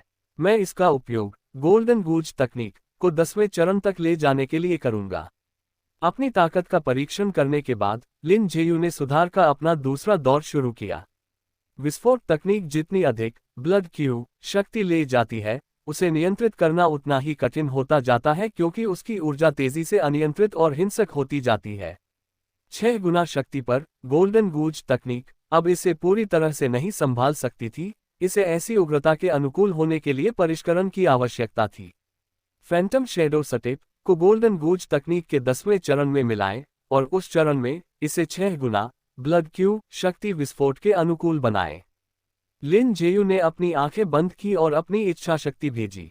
उसकी चेतना के भीतर का डेटा एक संक्षिप्त क्षण के लिए धुंधला हो गया, फिर 2 सांसों के भीतर फिर से स्पष्ट हो गया। स्वर्ग परिश्रम को पुरस्कृत करता है, हेवन रिवॉर्ड्स द डिलिजेंट। नाम लिन जेयू। ओरिजिन फोर्स 1 कौशल रेजिंग विंड स्लैश पूर्णता बॉइलिंग ब्लड सीक्रेट आर्ट सक्षम 78%। गोल्डन गूज तकनीक 10वां चरण 0%। 100 रिफाइनमेंट्स ट्रेजर मैनुअल 3रा चरण 100%। टॉर्टोइज ब्रीथ ग्रैंड मेथड 3रा चरण 100%। मुझे आश्चर्य है कि 10वें चरण को सिद्ध करने में कितनी ओरिजिन फोर्स लगेगी। हालांकि यह बहुत ज्यादा नहीं होनी चाहिए। गति तकनीकों पर उसकी महारत पहले से ही एक असाधारण स्तर पर पहुंच गई थी। गोल्डन गूज तकनीक और 10,000 ट्रूप स्टेप्स दोनों में पूर्व अनुभव के साथ फैंटम शैडो स्टेप सीखना आसान होगा। इसके अलावा बाद वाली तकनीक में 10,000 ट्रूप स्टेप्स के साथ कई समानताएं थीं, जिससे वह दोनों का तुलनात्मक अध्ययन कर और भी तेजी से सीख सकता था। जहां तक 6 गुना ब्लड क्यू विस्फोट के अनुकूल होने की बात थी, वह उसके लिए और भी आसान होगा। ब्लड क्यू पर अपने असाधारण नियंत्रण और गति की महारत के साथ उसने अनुमान लगाया कि 1 वर्ष के भीतर वह तकनीकों के साथ 6 गुना विस्फोट को पूरी तरह से सुसंगत कर सकता था और इसे अपने शरीर की गति में सहजता से एकीकृत कर सकता था। गोल्डन गूज तकनीक को 10वें चरण तक पहुंचाने के लिए ओरिजिन फोर्स की 1 इकाई का उपयोग करें। उसने एक बार फिर अपनी आंखें बंद की और अपना इरादा भेजा। इस बार लिन जेयू ने absolute dust blood coagulating powder का उपयोग नहीं किया। गोल्डन गूज तकनीक को 10वें चरण तक पहुंचाने से लगभग कोई शारीरिक संवर्धन नहीं हुआ, इसलिए केवल ओरिजिन फोर्स का उपयोग करते समय उसकी कोशिकाओं की गहराई से जो रहस्यमयी ऊर्जा उभरी वह पर्याप्त थी। लिन जेयू के दिमाग में चक्कर की एक लहर सी आई और वह अपनी चेतना के स्थान में प्रवेश कर अभ्यास करने लगा। फैंटम शैडो स्टेप ने चपलता पर जोर दिया। इसके कदम भूतिया और मायावी थे, और इसकी हरकतें भ्रमित करने वाली और अप्रत्याशित थीं। लिन जेयू की चालें और अधिक अलौकिक हो गईं, और उसका रूप तेजी से भूतिया होता गया क्योंकि उसके भीतर ब्लड क्यू और भी मजबूत होकर उमड़ने लगी, जो 5 गुना ताकत को पार कर गई और लगातार 6 गुना की ओर बढ़ रही थी। अध्याय 195, एक शक्तिशाली शरीर 2। कुछ सांसों के बाद लिन जेयू ने धीरे से अपनी आंखें खोली। एक हल्की सी हरकत के साथ पूरा आंगन उसकी परछाइयों से भर गया और उसकी आकृति किसी मायावी साए की तरह तैरने लगी। स्वर्ग परिश्रम को पुरस्कृत करता है, हेवन रिवॉर्ड्स द डिलिजेंट। नाम लिन जेयू। Origin force 0। कौशल रेजिंग विंड स्लैश। पूर्णता बॉइलिंग ब्लड। सीक्रेट आर्ट सक्षम 78%। गोल्डन गूज तकनीक 10वां चरण 38%। 100 रिफाइनमेंट्स ट्रेजर मैनुअल 3रा चरण 100%। कछुआ श्वास विधि 3रा चरण 100%।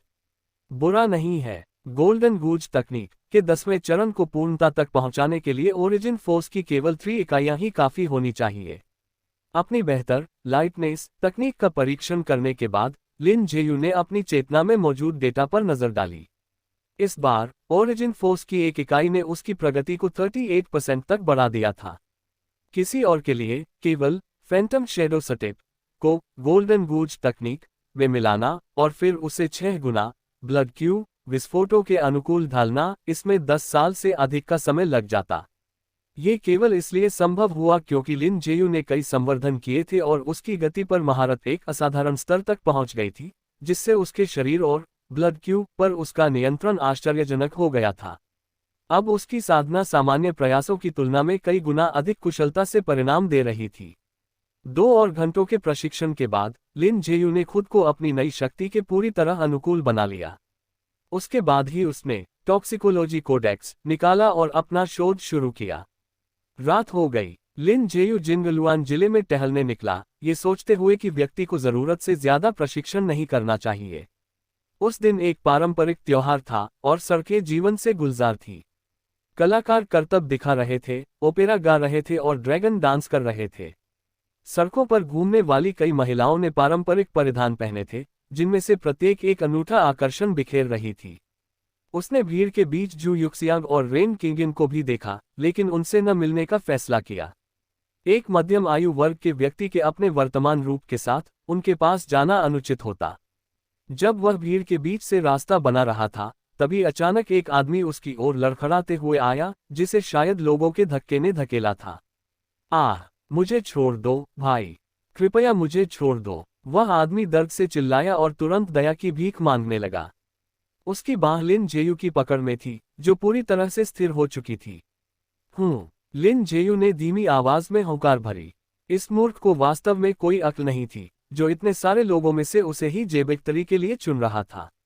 उसने थोड़ा दबाव डाला और हड्डियों के टूटने की आवाजें गूंजी। वह आदमी जोर से चीखा क्योंकि उसकी दाहिनी कलाई चकनाचूर हो गई थी।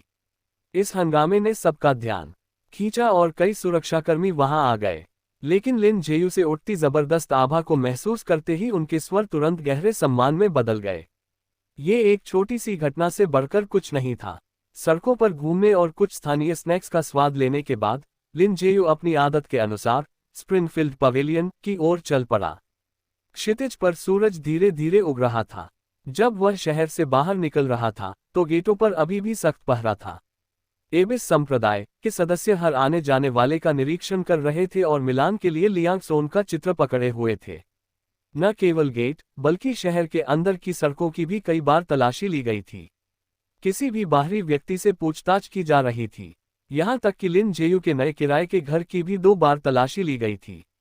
लेकिन लियांग सोन बहुत पहले ही जा चुका था, जिससे उन्हें ढूंढ पाना असंभव था।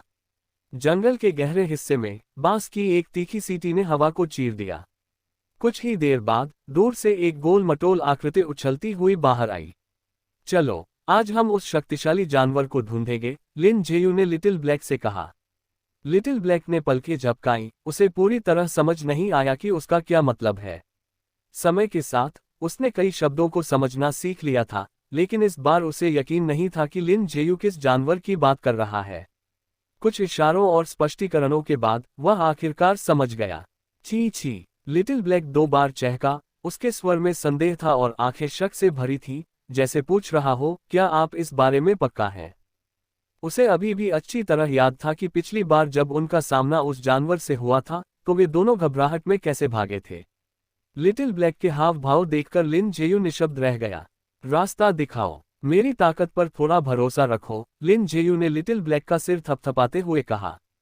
हालांकि अभी भी उसे संदेह था, लेकिन लिटिल ब्लैक ने बात मानी और रास्ता दिखाया। अधिकांश जानवरों के अपने क्षेत्र होते हैं, हालांकि वे शायद ही कभी एक ही स्थान पर लंबे समय तक रुकते हैं। काफी देर तलाश करने के बाद इंसान और जानवर ने आखिरकार अपने लक्ष्य को खोज लिया। दहाड़, एक गर्जनापूर्ण दहाड़ ने हवा को हिला दिया। जंगल से एक परिचित काले रंग की मांसल आकृति बाहर निकली। वह जानवर विशाल था, एक बहुत बड़े गैंडे जैसा दिखता था, लेकिन उसकी पूंछ लगभग 2 मीटर लंबी थी। उसकी गर्दन थोड़ी लंबी थी, सिर पर 2 मुड़े हुए सींग थे, और उसका पूरा शरीर खुरदरे काले फर और मोटी खाल से ढका था। उसके भारी कदमों से जमीन बुरी तरह कांप रही थी। हिस, लिटिल ब्लैक का कदम गलत पड़ा और जानवर के पंजे के एक वार ने उसे दूर उछाल दिया, जिससे वह दर्द से चीख उठा। धड़ाक, उसी क्षण लिन जेयू की आकृति हरकत में आई। उसकी गति आश्चर्यजनक थी, और पलक झपकते ही वह लिटिल ब्लैक के सामने प्रकट हुआ। उसके शरीर में ब्लड क्यू उमड़ पड़ी और 6 गुना विस्फोट हुआ, और उसी समय मुक्के की शक्तिशाली गति उमड़ पड़ी। उस गति को अपनी मुक्का तकनीक के साथ जोड़ते हुए उसने एक मुक्का मारा जो उसकी सामान्य शक्ति से 2 गुना से भी अधिक जोर से फटा। दहाड़, जानवर का विशाल शरीर लिन जेयू के मुक्के से उड़कर पीछे जा गिरा और वह आसमान हिला देने वाली दहाड़ मारने लगा। हालांकि बारबेरिक ऑक्स फिस्ट और उसकी मुक्के की गति अभी तक 3 गुना शक्ति तक नहीं पहुंची थी, लेकिन वह उसके करीब थी।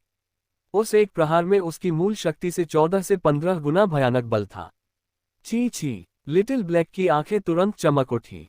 वह पलटकर सीधा खड़ा हो गया और दांत पीसते हुए अपने पंजे दुश्मन की ओर गुस्से में हिलाने लगा। पफ, लिन जेयू जमीन से उछला और जानवर की ओर झपटा। धड़ाक धड़ाक धड़ाक। जब इंसान और जानवर आपस में बुरी तरह भिड़े, तो प्रहारों की गूंज सुनाई देने लगी। लिन जेयू ने अपनी ब्लड क्यू विस्फोट तकनीक का उपयोग करने से परहेज किया। वह देखना चाहता था कि वह इसके बिना कैसा प्रदर्शन करेगा। विस्फोटों का उपयोग करने से उसकी सहनशक्ति बहुत जल्दी खत्म हो जाएगी, जिससे अपनी बारबेरिक ऑक्स फिस्ट को ठीक से निखारना असंभव हो जाएगा। फिर भी अपनी वर्तमान शारीरिक बनावट के साथ सामान्य स्थिति में भी वह अपनी पिछली ब्लड क्यू शक्ति का लगभग 2 गुना इस्तेमाल कर सकता था। लड़ाई भयंकर थी। ब्लड क्यू विस्फोट तकनीक के बिना लिन जेयू लगातार नुकसान की स्थिति में था। जानवर का हर प्रहार उसके शरीर पर भारी और दबी हुई चोट की तरह लग रहा था। सौभाग्य से उसका शरीर बहुत शक्तिशाली था, और अपनी परिष्कृत गति तकनीकों का उपयोग करके प्रहार के बल को मोड़कर उसने नुकसान को केवल मामूली चोटों तक सीमित रखने में सफलता पाई। बूम! अचानक जानवर ने जबरदस्त बल के साथ लिन जेयू को टक्कर मारी, जिससे वह उड़ता हुआ दूर जा गिरा। उसने संतुलन पाने के लिए पास के पेड़ के तने पर अपने पैर से हल्का सा धक्का दिया, और फिर बारबेरिक ऑक्स फिस्ट चलाते हुए आगे की ओर झपटा।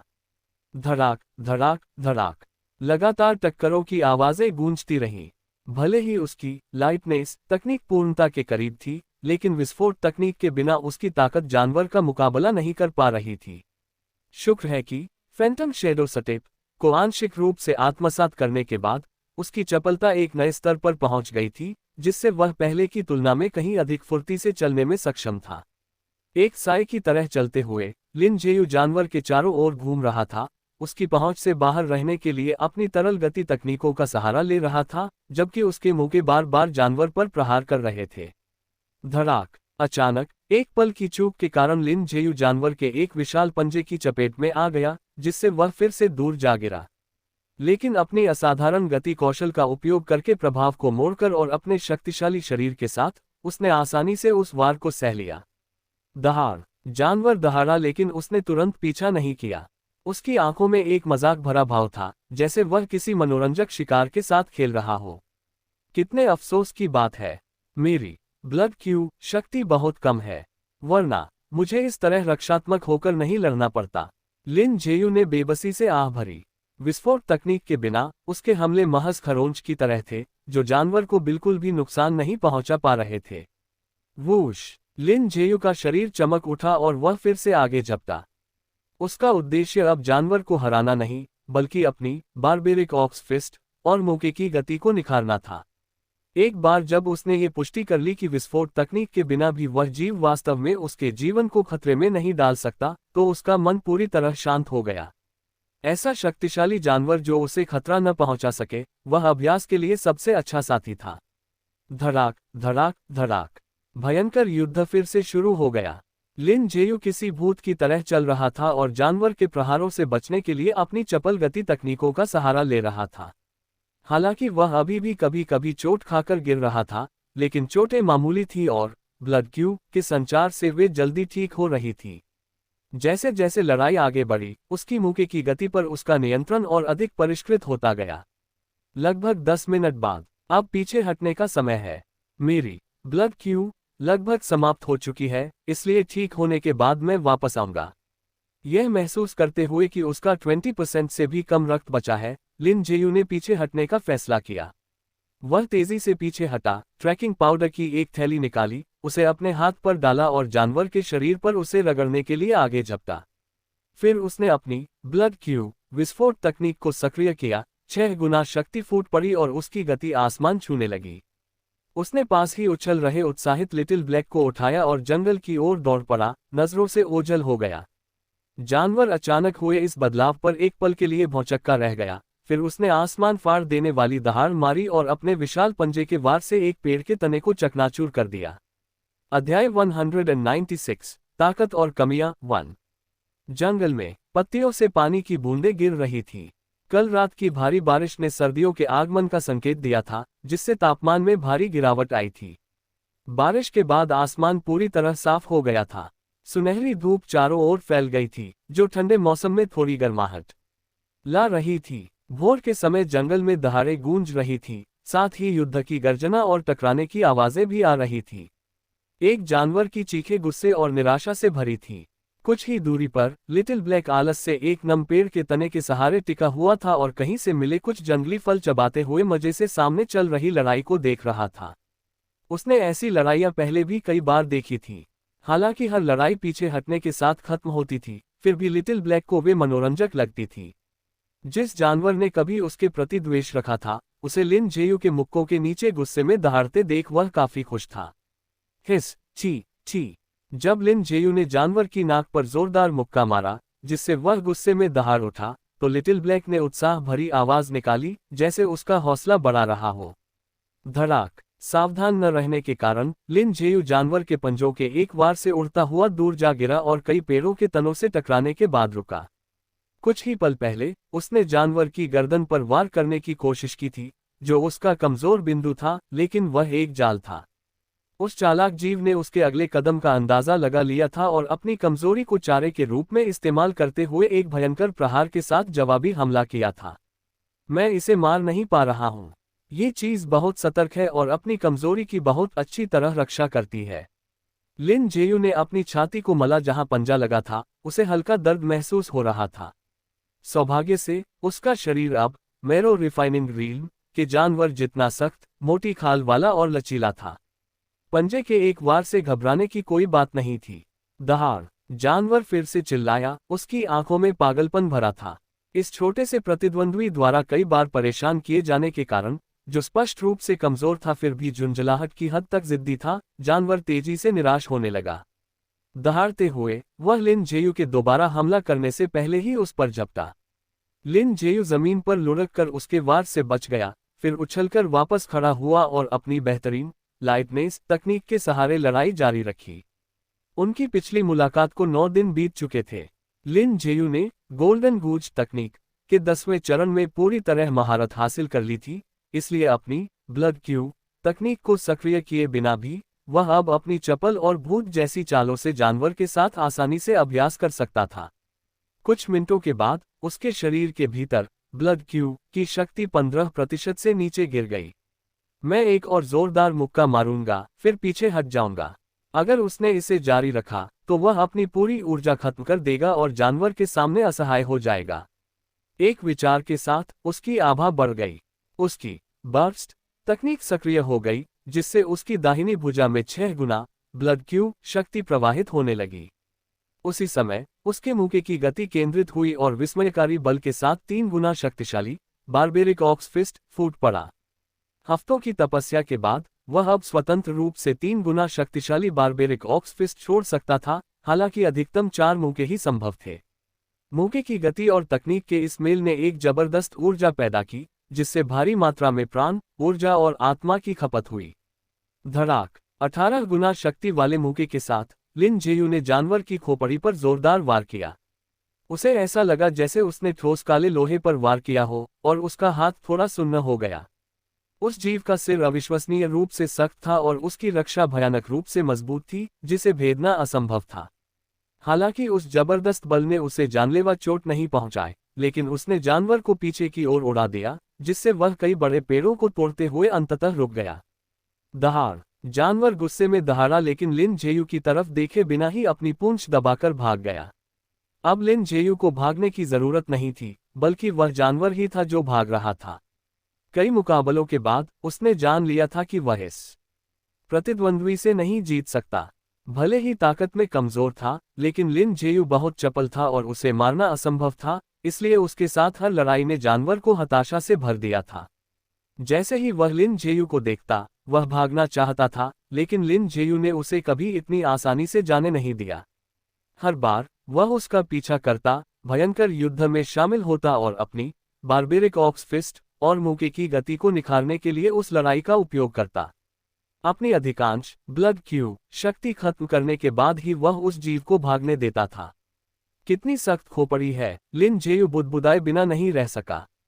अपनी वर्तमान शारीरिक बनावट के बावजूद वह शक्तिशाली मुक्का जानवर को काबू में करने के लिए पर्याप्त नहीं था। इसके बजाय प्रहार से उसके मुक्के में झुनझुनी होने लगी। यदि वह इसे सवारी के रूप में पालतू बना पाता, तो यह एक बेहतरीन विकल्प होता। दुर्भाग्य से लिन जेयू उसे हरा नहीं पा रहा था। लिटिल ब्लैक, भूनने के लिए एक जानवर का शिकार करो। ध्यान रखना कि तुम कहीं खो न जाओ। गुफा नंबर 3 पर वापस आ जाना। लिन जेयू ने पास ही आलस में लेटे हुए उस जीव को देखते हुए आदेश दिया जिसके पंजे में एक फल था। भुने हुए मांस का नाम सुनते ही लिटिल ब्लैक की आंखें तुरंत चमक उठी। वह उछलकर खड़ा हो गया, अपने शरीर से गिरे फल की परवाह किए बिना, और पलक झपकते ही जंगल में गायब हो गया। इतने लंबे समय तक साथ रहने के बाद लिन जेयू और लिटिल ब्लैक के बीच एक गहरी समझ विकसित हो गई थी। वह छोटा जीव शिकार और लकड़ी का प्रबंधन करता था, जबकि लिन जेयू को केवल खाना बनाना होता था। एक बार जब लिटिल ब्लैक जंगल में ओझल हो गया, तो उसने जमीन से अपनी गोल्डन स्केल सेबर उठाए और अपने गुफा अड्डों में से एक की ओर चल पड़ा। पहाड़ों में इतने लंबे समय तक रहने के बाद उसने ऐसे कई छिपने के ठिकाने तैयार कर लिए थे जहां वह आराम कर सकता था या बारिश से बच सकता था। गट गट! उसने अपने बैग से पानी की थैली निकाली और blood nourishing bone fortifying decoction के कई घूंट पी लिए। उसके पेट में गर्माहट फैल गई क्योंकि ब्लड क्यू के तार फिर से बनने लगे, जिससे उसकी ताकत तेजी से बहाल हो गई। लिन जेयू के गुफा में लौटने के कुछ ही देर बाद लिटिल ब्लैक वापस आ गया। वह 10 मीटर से अधिक लंबे एक विशाल अजगर को खींचकर लाया था। गुफा के अंदर सूखी लकड़ियों का ढेर था, जिसे लिटिल ब्लैक ने पहले ही उसके आदेश पर इकट्ठा किया था और बारिश के दिनों के लिए जमा कर रखा था। आज ये वही था जिसकी उन्हें जरूरत थी। चट चट! गुफा के अंदर एक अलाव जल उठा। लिटिल ब्लैक उत्सुकता से देख रहा था जब लिन जेयू ने अजगर की खाल उतारी और उसे साफ किया। वह बेताबी से अपने पंजे रगड़ रहा था। अब और इंतजार करने में असमर्थ, उसने सांप के मांस का एक टुकड़ा फाड़ा, उसे एक टहनी पर टांका और आग पर भूनने लगा। जब तक उसने मांस तैयार करना खत्म किया, तब तक लिटिल ब्लैक का हिस्सा लगभग तैयार हो चुका था। उसने लिन जेयू की ओर देखा, कुछ बार चहका, फिर जमीन पर रखे मसालों की ओर देखा। लिन जेयू हंसा और उस पर मसाले छिड़कने में मदद की। भुने हुए मांस की तेज खुशबू जीरा और मिर्च पाउडर के साथ मिलकर गुफा में भर गई और उस छोटे जीव के मुंह से बेकाबू होकर लार टपकने लगी। 2 घंटे बाद लिटिल ब्लैक अपनी पीठ के बल लेटा हुआ था। उसकी आंखें आधी बंद थीं और उसने परम संतोष में अपने पंजे पेट पर रख लिए थे। इस बीच लिन जेयू पालती मारकर बैठ गया। टॉर्टोइस ब्रीथ ग्रैंड मेथड का संचार करते हुए 7 फीएंड घोस्ट मैनुअल से आत्मा के गुप्त कौशल का अभ्यास करने लगा। उसके सुधरे हुए शरीर ने न केवल उसे बेहतर रक्षा प्रदान की थी, बल्कि उसकी पाचन शक्ति और रिकवरी की गति में भी सुधार किया था। उचित पोषण के साथ वह अपनी समाप्त हुई ब्लड क्यू शक्ति को एक ही दिन में उसके शिखर पर बहाल कर सकता था। 4 घंटे बाद उसकी लगभग 30% ब्लड क्यू शक्ति बहाल हो गई थी। लिटिल ब्लैक, सोना बंद करो, जाओ और किसी शक्तिशाली जानवर का शिकार करो, लिन जेयू ने नींद में डूबे उस जीव को जगाने के लिए एक हल्की चपत मारते हुए कहा। छी छी। लिटिल ब्लैक ने अपना सिर हिलाया, इंसानों की तरह अपनी आंखें मिली और तुरंत नई ऊर्जा के साथ सक्रिय हो गया। पलक झपकते ही 3 दिन बीत गए। सुबह जंगल जानवरों की दहाड़ों से गूंज उठता था। जैसे ही लिन जेयू जागता, वह अभ्यास करने के लिए उस शक्तिशाली जानवर की तलाश करता, अपनी बारबेरिक ऑक्स फिस्ट और मूके की गति को निखारता और फिर दोपहर शिकार करने में बिताता। धड़ाक धड़ाक धड़ाक। लड़ाइयां भयंकर थीं और लिन जेयू की गति की ऊर्जा आश्चर्यजनक शक्ति के साथ उमड़ रही थी। समय के साथ निरंतर अभ्यास के माध्यम से उसके मूके की गति अधिक केंद्रित हो गई थी और उसकी महारत और भी परिष्कृत हो गई थी। दहाड़। जानवर ने गुस्से में दहाड़ मारी और अपने पंजों से बुरी तरह वार किया, जिससे जंगल में तेज हवाएं चलने लगी। लिन जेयू के पैर गोल्डन गूज तकनीक के साथ चल रहे थे, जो 10,000 ट्रूप स्टेप्स और फैंटम शैडो स्टेप के साथ मिली हुई थी। उसकी चाल किसी साए की तरह हल्की और मायावी थी। वह भूतिया गति के साथ जानवर के चारों ओर घूम रहा था और एक के बाद एक बारबेरिक ऑक्स फिस्ट के वार कर रहा था, जिससे वह पागल हो उठा। धड़ाक धड़ाक धड़ाक। उसके मुंह के बार बार जानवर के शरीर पर लग रहे थे, जिससे भारी आवाजें आ रही थी। हालांकि उन प्रहारों से उसे बहुत कम दर्द हो रहा था, लेकिन उन्होंने उस जीव को चिड़चिड़ेपन और गुस्से से भर दिया था। अब मेरा मौका है। लिन जेयू ने अपनी आंखें सिकोड़ी और उसके शरीर में ब्लड क्यू का एक सैलाब उमड़ पड़ा। अपनी बर्स्ट तकनीक को सक्रिय करते हुए उसने 6 गुना ब्लड क्यू शक्ति छोड़ दी। एक ही पल में उसकी मांसपेशियां फूल गईं, उसके मुक्कों से उठने वाली हवा की आवाज गूंजी और उसकी मूके की शक्तिशाली गति एक कुचलने वाली लहर की तरह टूट पड़ी। जानवर को अचानक खतरे का एहसास हुआ। Boom boom boom boom. इससे पहले कि वह प्रतिक्रिया कर पाता, एक विशाल मुक्का उसके माथे पर लगा। भयानक शक्ति फूट पड़ी जब लिन जेयू ने एक के बाद एक कई वार किए, जिनमें से प्रत्येक 18 गुना ताकत से भरा था। अचानक हुए हमले से जानवर लड़खड़ा गया और कुछ पलों के लिए चकरा गया। अपनी अविश्वसनीय रक्षा के बावजूद मुक्कों की उस बौछार ने उसे मदहोश और दिशाहीन कर दिया। हालांकि ये प्रभाव ठीक होने से पहले 2 सेकंड से भी कम समय तक रहा। दहाड़। जैसे ही जानवर को होश आया, वह दहाड़ा और भागने के लिए मुड़ गया। लिन जेयू चुपचाप वहीं खड़ा रहा और अभी अभी हुए उस अनुभव पर विचार करने लगा। यदि उसने उस चक्कर आने वाले संक्षिप्त क्षण के दौरान जानवर की गर्दन के कमजोर हिस्से पर हमला किया होता, तो वह उसे गंभीर चोट पहुंचा सकता था, लेकिन बस इतना ही। फिर भी लिन जेयू ने ऐसा नहीं किया। जानवर ने इतने लंबे समय तक उसके अभ्यास साथी के रूप में काम किया था, इसलिए वह थोड़ी दया का हकदार था। इसके अलावा वह मदद नहीं कर सका, लेकिन उसे लगा कि वह काफी दयनीय था, बिना किसी कारण के उसके प्रशिक्षण में फंसा हुआ था और अनगिनत मार झेल रहा था। अध्याय 197 ताकत और कमियां 2। बारबेरिक ऑक्स फिस्ट और रैजिंग विंड स्लैश दोनों की अपनी अपनी ताकत और कमियां हैं। रैजिंग विंड स्लैश के साथ 3 गुना शक्ति प्रकट करने के लिए मुझे गति के साथ 8 प्रारंभिक प्रहारों की आवश्यकता होगी, जबकि बारबेरिक ऑक्स फिस्ट मुझे लगातार 3 गुना ताकत छोड़ने की अनुमति देता है। हालांकि बारबेरिक ऑक्स फिस्ट में प्राण, ऊर्जा और आत्मा का क्षय बहुत अधिक है, इसलिए मैं अधिकतम 4 घूंसे ही मार सकता हूं। रैजिंग विंड स्लैश की 3 गुना शक्ति मुख्य रूप से उत्तोलन और संचित बल पर निर्भर थी, न कि वास्तविक गति पर। सैद्धांतिक रूप से ये 10 गुना शक्ति तक पहुंच सकता था।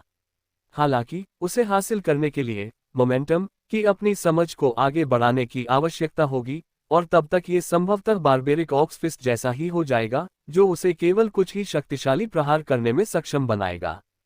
चाहे वह कितना भी सुधार कर ले, रैजिंग विंड स्लैश को हमेशा बिल्डअप चरण की आवश्यकता होगी, बारबेरिक ऑक्स फिस्ट के निरंतर विस्फोटों के विपरीत। यदि उसने इसका उपयोग पहले किया होता, तो केवल चार्ज करने में ही उसकी रक्त ऊर्जा का एक बड़ा हिस्सा खत्म हो गया होता।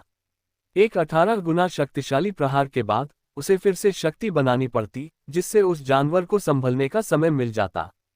केवल बारबेरिक ऑक्स फिस्ट के साथ ही वह उसे चकित करने के लिए लगातार 4 विस्फोटक घूंसे मार सकता था। रैजिंग विंड स्लैश का कई बार उपयोग करने से जानवर घायल तो हो सकता था, लेकिन यह उसकी अपनी ताकत को भी पूरी तरह समाप्त कर देता।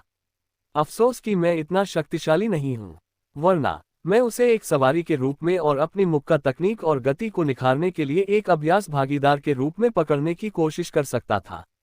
लिन जेयू ने लंबी सांस ली। वह परसों बाफांग सिटी छोड़ देगा, इसलिए उस जानवर के साथ फिर से अभ्यास करने का कोई मौका नहीं मिलेगा। लिटिल ब्लैक, भूनने के लिए एक जानवर पकड़ लाओ, लिन जेयू ने आदेश दिया। खाने और आराम करने के बाद उसने लिटिल ब्लैक की मदद से ब्लड क्यू के तीसरे रूपांतरण वाले एक जानवर को आसानी से पकड़ लिया। उसकी वर्तमान ताकत के साथ ऐसे जीवों का शिकार करना सांस लेने जितना आसान था। जैसे ही लिटिल ब्लैक उसे करीब लाया, लिन जेयू ने 18 गुना शक्तिशाली बारबेरिक ऑक्स फिस्ट का प्रहार किया और एक ही बार में उसे बेहोश कर दिया। समय बीतता गया और सूरज क्षितिज के नीचे डूब गया। बाजार में एक शिकार किए गए जानवर को बेचने के बाद लिन जेयू लिटिल ब्लैक को जुआनी गेट के पास के एक जंगल में ले गया। अगले 2 दिनों तक यहीं आसपास रहना और ज्यादा दूर मत जाना, समझे? लिन जेयू ने निर्देश दिया। वह परसों निकलने वाला था और उसका इरादा लिटिल ब्लैक को अपने साथ ले जाने का था। छी छी, लिटिल ब्लैक भ्रम में 2 बार चहका, फिर अस्पष्ट रूप से सिर हिलाया जैसे आधा अधूरा समझ गया हो। इतने समय साथ रहने के बाद उसने कई शब्दों के अर्थ सीख लिए थे। ठीक है, जाओ खेलो, सावधान रहना और ज्यादा दूर मत जाना, पास में ही सिटी गार्ड तैनात है, लिन जेयू ने याद दिलाया। हालांकि वह बहुत चिंतित नहीं था। एक जानवर के रूप में लिटिल ब्लैक में खतरे से बचने की तीव्र प्रवृत्ति थी। अपनी बुद्धिमत्ता के कारण वह अच्छी तरह जानता था कि वह कहां जा सकता है और कहां नहीं। यदि लिन जेयू न होता तो वह कभी भी बाफांग सिटी के इतने करीब नहीं आता। लिटिल ब्लैक के साथ व्यवस्था करने के बाद लिन जेयू तेजी से बाफांग सिटी की ओर बढ़ गया। जंगल में 3 दिनों ने उसके प्राण, ऊर्जा और आत्मा को उनके शिखर पर पहुंचा दिया था। कल वह एक बार फिर अपनी सीमाओं को पार कर सकता था और ओरिजिन फोर्स की नई इकाइयां प्राप्त कर सकता था। इस बीच उसने कहानीकारों को सुनने के लिए एक टी हाउस जाने या स्प्रिंगफील्ड पवेलियन में कुछ धुनों का आनंद लेने की योजना बनाई। वह अपनी साधना को संतुलित करने के लिए थोड़ा आराम और मनोरंजन चाहता था। भोर के समय आसमान में बादल छाए हुए थे और हवा में हल्का कोहरा था। आंगन में लिन जेयू ने 500 किलोग्राम का भारित गियर पहन रखा था। उसका शरीर मोमेंटम क्यू की एक शक्तिशाली आभा बिखेर रहा था। Barbaric ox charge, ox horn thrust. उसने बार बार बारबेरिक ऑक्स फिस्ट का अभ्यास किया, बिना थके हर चाल को दोहराया। उसने पहले कई तकनीकों का प्रशिक्षण लिया था, जिनमें से कुछ तो द्वितीय श्रेणी की कलाएं थी जो बारबेरिक ऑक्स फिस्ट जैसी सामान्य तृतीय श्रेणी की कला से कहीं अधिक प्रतिष्ठित थी। फिर भी अंत में उसे एहसास हुआ कि इस सरल कला में उन उच्च श्रेणी की तकनीकों से कम क्षमता नहीं थी। हालांकि अकेले बारबेरिक ऑक्स फिस्ट से केवल ऑर्गन फोर्जिंग रील्म के शिखर तक ही प्रशिक्षित किया जा सकता था और असाधारण प्रतिभा होने पर अधिकतम ब्लड क्यू रील्म तक, लेकिन इसमें मौके की गति की समझ की अपार गहराई थी। ये विशेष रूप से 500 किलोग्राम वजन के तहत प्रशिक्षण के दौरान सच था। उसके द्वारा फेंका गया हर मुक्का जबरदस्त बल और भारीपन लिए हुए था।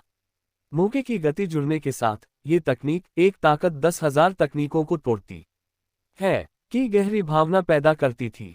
2 घंटे से अधिक समय के बाद लिन जेयू जमीन पर लेटा हुआ था। उसकी छाती तेजी से ऊपर नीचे हो रही थी। वह पूरी तरह थक चुका था। न केवल उसकी ब्लड क्यू शक्ति समाप्त हो गई थी, बल्कि उसकी शारीरिक ताकत भी अपनी अंतिम सीमा तक पहुंच गई थी।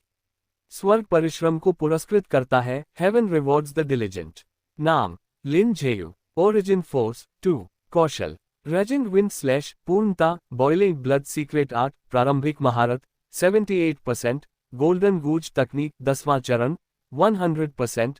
100 रिफाइनमेंट्स ट्रेजर मैनुअल 3रा चरण 100%। कछुआ श्वास विधि 3रा चरण 100%। मैं बॉइलिंग ब्लड सीक्रेट आर्ट का धीरे धीरे अभ्यास करता रहूंगा और ये जल्द ही पूर्णता तक पहुंच जाएगी। जहां तक मेरी ओरिजिन फोर्स की बात है, मैं उसे बाद के लिए बचाकर रखूंगा। मुझे उम्मीद है कि एक बार जब मैं सेंट्रल प्लेन्स पहुंच जाऊंगा तो मुझे आगे बढ़ने के लिए एक बेहतर तकनीक मिल जाएगी। गोल्डन गूज तकनीक के 10वें चरण में महारत हासिल करने के बाद उसने ओरिजिन फोर्स की 2 इकाइयां जमा कर ली थी। हालांकि वह अभी भी ब्लड क्यू के चौथे रूपांतरण पर था, लेकिन उसके सुधरे हुए शरीर ने प्रत्येक सफलता पर अधिक ओरिजिन फोर्स प्रदान करने की अनुमति दी। अब हर बार जब वह अपनी सीमा तोड़ता था तो उसे लगभग 1.5 इकाइयां मिलती थीं। 10 मिनट से अधिक आराम करने के बाद उसने ब्लड क्यू की हल्की धाराओं को परिष्कृत करना शुरू किया। उनकी मदद से उसकी बहुत सी पीड़ा कम हो गई। उसके बाद वह धीरे से उठा और आंगन के कोने की ओर चल दिया। कोने में धीमी आग पर 5 कड़ाही उबल रही थी, जिससे हवा में औषधीय खुशबू फैल रही थी। प्रत्येक बर्तन में blood nourishing bone fortifying decoction जड़ी बूटियों के 3 सेट थे। कल उसके प्रस्थान का दिन था और उसने इन कारों को अपने साथ ले जाने की योजना बनाई थी। दोपहर हो चुकी थी और अधिकांश बादल छट चुके थे। बादलों के बीच से छनकर आती हल्की धूप सर्दियों के इस ठंडे दिन में थोड़ी गर्माहट ला रही थी। खट खट खट, आंगन के बाहर से दस्तक की साफ आवाज गूंजी। लिन जेयू ने अपना काम रोका और फिर देखने गया कि कौन है। सीनियर, ये यंग मास्टर पेन की ओर से एक उपहार है।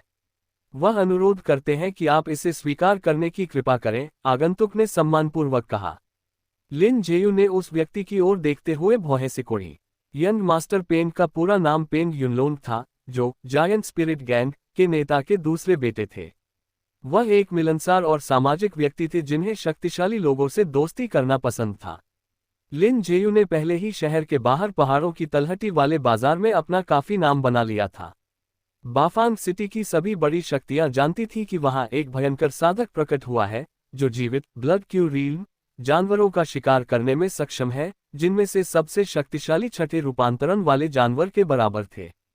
पहले उसने अपनी पहचान गुप्त रखी थी और बाजार में केवल अपने पकड़े गए जानवरों को बेचने के लिए आता था। जो लोग उसे ढूंढना चाहते थे, उनके पास वहां बेकार इंतजार करने के अलावा कोई विकल्प नहीं था। लेकिन जब से उसने अपनी वर्तमान पहचान उजागर की और बाफांग सिटी में एक आंगन किराए पर लिया, तब से विभिन्न गुट उसे खोजने आने लगे। लिन जेयू ने हर निमंत्रण और मुलाकात को एक के बाद एक ठुकरा दिया। केवल पेंग युनलोंग, जो जायंट स्पिरिट गैंग के दूसरे युवा मास्टर थे, हर कुछ दिनों में लगातार उपहार भेजते रहे। इसे वापस ले जाओ। कृपया यंग मास्टर पेन को उनकी दयालुता के लिए धन्यवाद देना, लेकिन मुझे अकेले रहना पसंद है और मुझे सामाजिक मेलजोल का कम ही शौक है, लिन जेयू ने शांति से कहा। लेकिन यंग मास्टर ने हमें निर्देश दिया था कि यदि आपने मना किया तो। धड़ाक। इससे पहले कि वह आदमी अपनी बात पूरी कर पाता, लिन जेयू ने जोरदार आवाज के साथ आंगन का दरवाजा बंद कर दिया। बाहर जायंट स्पिरिट गैंग के सदस्यों ने असहाय नजरों से एक दूसरे को देखा।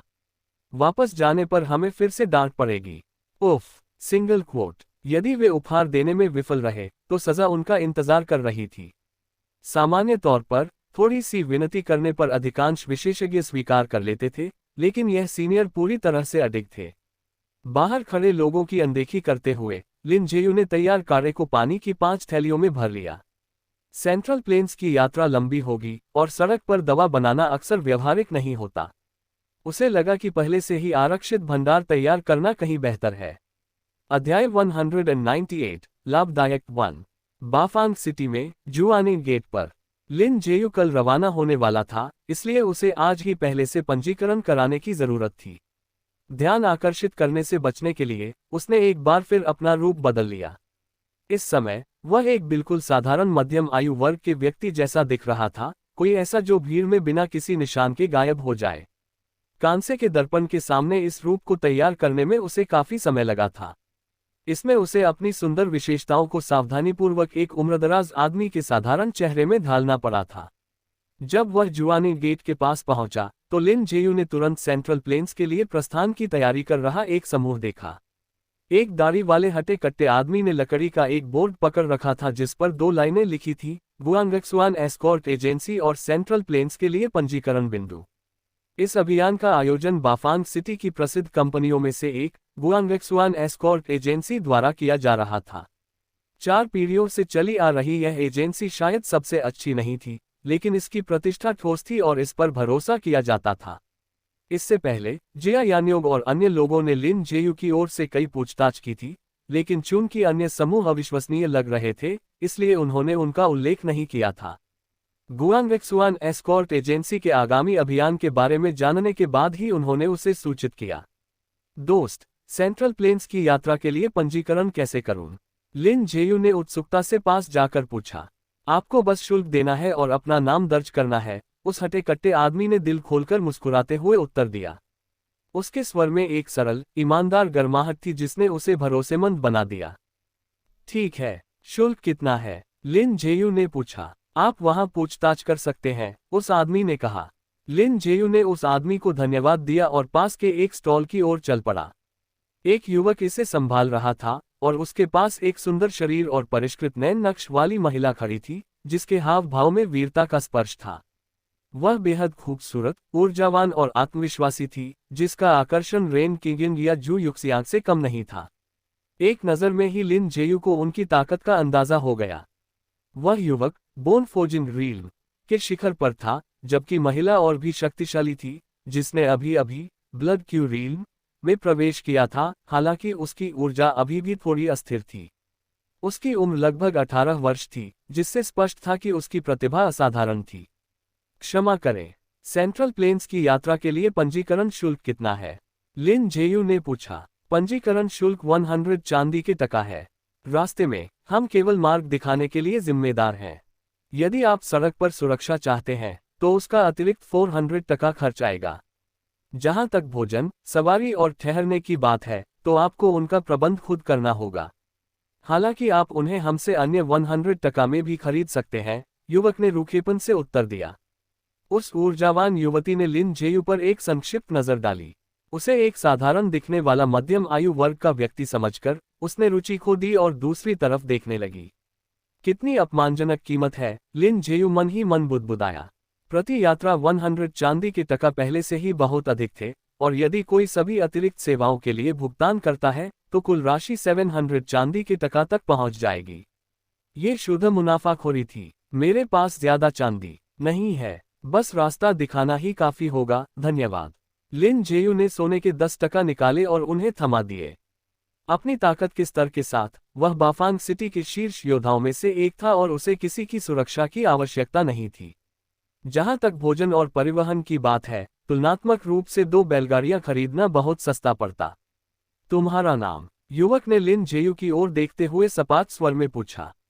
झाओ हाओ, लिन जेयू ने लापरवाही से एक झूठा नाम बताते हुए उत्तर दिया। ठीक है, ये तुम्हारा जेड टोकन है। इसे सुरक्षित रखें, यदि ये खो गया तो आपको दूसरा खरीदना होगा। कल सुबह के समय जुआनी गेट के बाहर इकट्ठा हो जाना। हम देर से आने वालों का इंतजार नहीं करेंगे, युवक ने उदासीनता से कहा। ठीक है, धन्यवाद। लिन जेयू ने जेड टोकन ले लिया। ये एक विशेष रूप से बना टुकड़ा था, हालांकि काफी सस्ता था। इसकी कीमत शायद 100 वेन से थोड़ी ही ज्यादा थी। इस पर विशेष नकली विरोधी निशान थे जिन्हें नकल करने के लिए एक कुशल कारीगर की आवश्यकता होती। हालांकि चूंकि युवक ने हर पंजीकरण करने वाले को याद कर लिया था, इसलिए कोई भी नकली टोकन के साथ अंदर नहीं घुस सकता था। एक और गरीब बदनसीब, युवक ने लिन जेयू की जाती हुई आकृति को देखकर धीरे से बुदबुदाया। कुछ ही देर में और भी लोग पंजीकरण कराने के लिए पहुंच गए। लिन जेयू को अभी भी blood nourishing bone fortifying decoction के लिए सामग्री खरीदने की जरूरत थी। यात्रा के दौरान वह अपनी सीमाओं को पार करने के बाद शरीर को तेजी से ठीक करने के लिए जड़ी बूटियों का काढ़ा बना सकता था। यदि खतरा पैदा होता तो वह काढ़ा पीने के बाद रिकवरी के लिए ओरिजिन फोर्स का भी उपयोग कर सकता था। इन जड़ी बूटियों के अलावा उसने absolute dust blood coagulating powder और मांस भूनने के लिए काफी मात्रा में मसाले भी जमा कर लिए। उसने शिकार के जरिए काफी कमाई की थी। Blood nourishing bone fortifying decoction के 30 सेट और absolute dust blood coagulating powder के 10 सेट खरीदने के बाद भी उसके पास 6300 चांदी के टका बचे थे, जिन्हें उसने ले जाने में आसानी के लिए सोने में बदल लिया था। अगली सुबह लिन जेयू अपने सामान के साथ जल्दी निकल पड़ा। उसने 500 किलोग्राम का भारित कवच पहन रखा था। उस कवच की कीमत उसे 2000 चांदी के टका पड़ी थी, लेकिन अब उसे बेचने पर केवल 600 ही मिलते, जो एक बड़ा नुकसान था, इसलिए उसने इसे साथ ले जाने का फैसला किया। 500 किलोग्राम वजन ढोना आसान नहीं था, इसलिए उसने बैलगाड़ी खरीदने के बाद इसे उसमें रखने की योजना बनाई। शहर के बाहर जंगलों में कोहरा छाया हुआ था। लिन जेयू ने अपनी छिपी हुई गोल्डन स्केल सेबर निकाली, उसे तैयार म्यान में डाला, फिर एक बांस की सीटी निकालकर बजाई। कुछ ही देर में कोहरे में से एक पलक झपकते ही लिटिल ब्लैक प्रकट हुआ। आओ और साथ में यहां से चलते हैं। मैं बाद में तुम्हारे लिए ढेर सारा मांस भूनूंगा, लिन जेयू ने मुस्कुराते हुए लिटिल ब्लैक का सिर थपथपाते हुए कहा। लिटिल ब्लैक पूरी तरह से समझ नहीं पाया कि उसका क्या मतलब है, लेकिन उसने भुना हुआ मांस और ढेर सारा शब्द पकड़ लिए।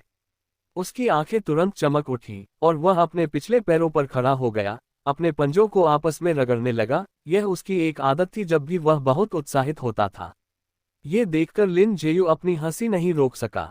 लिटिल ब्लैक को अपने साथ लेकर वह जुआनी गेट के बाहर के क्षेत्र की ओर बढ़ गया।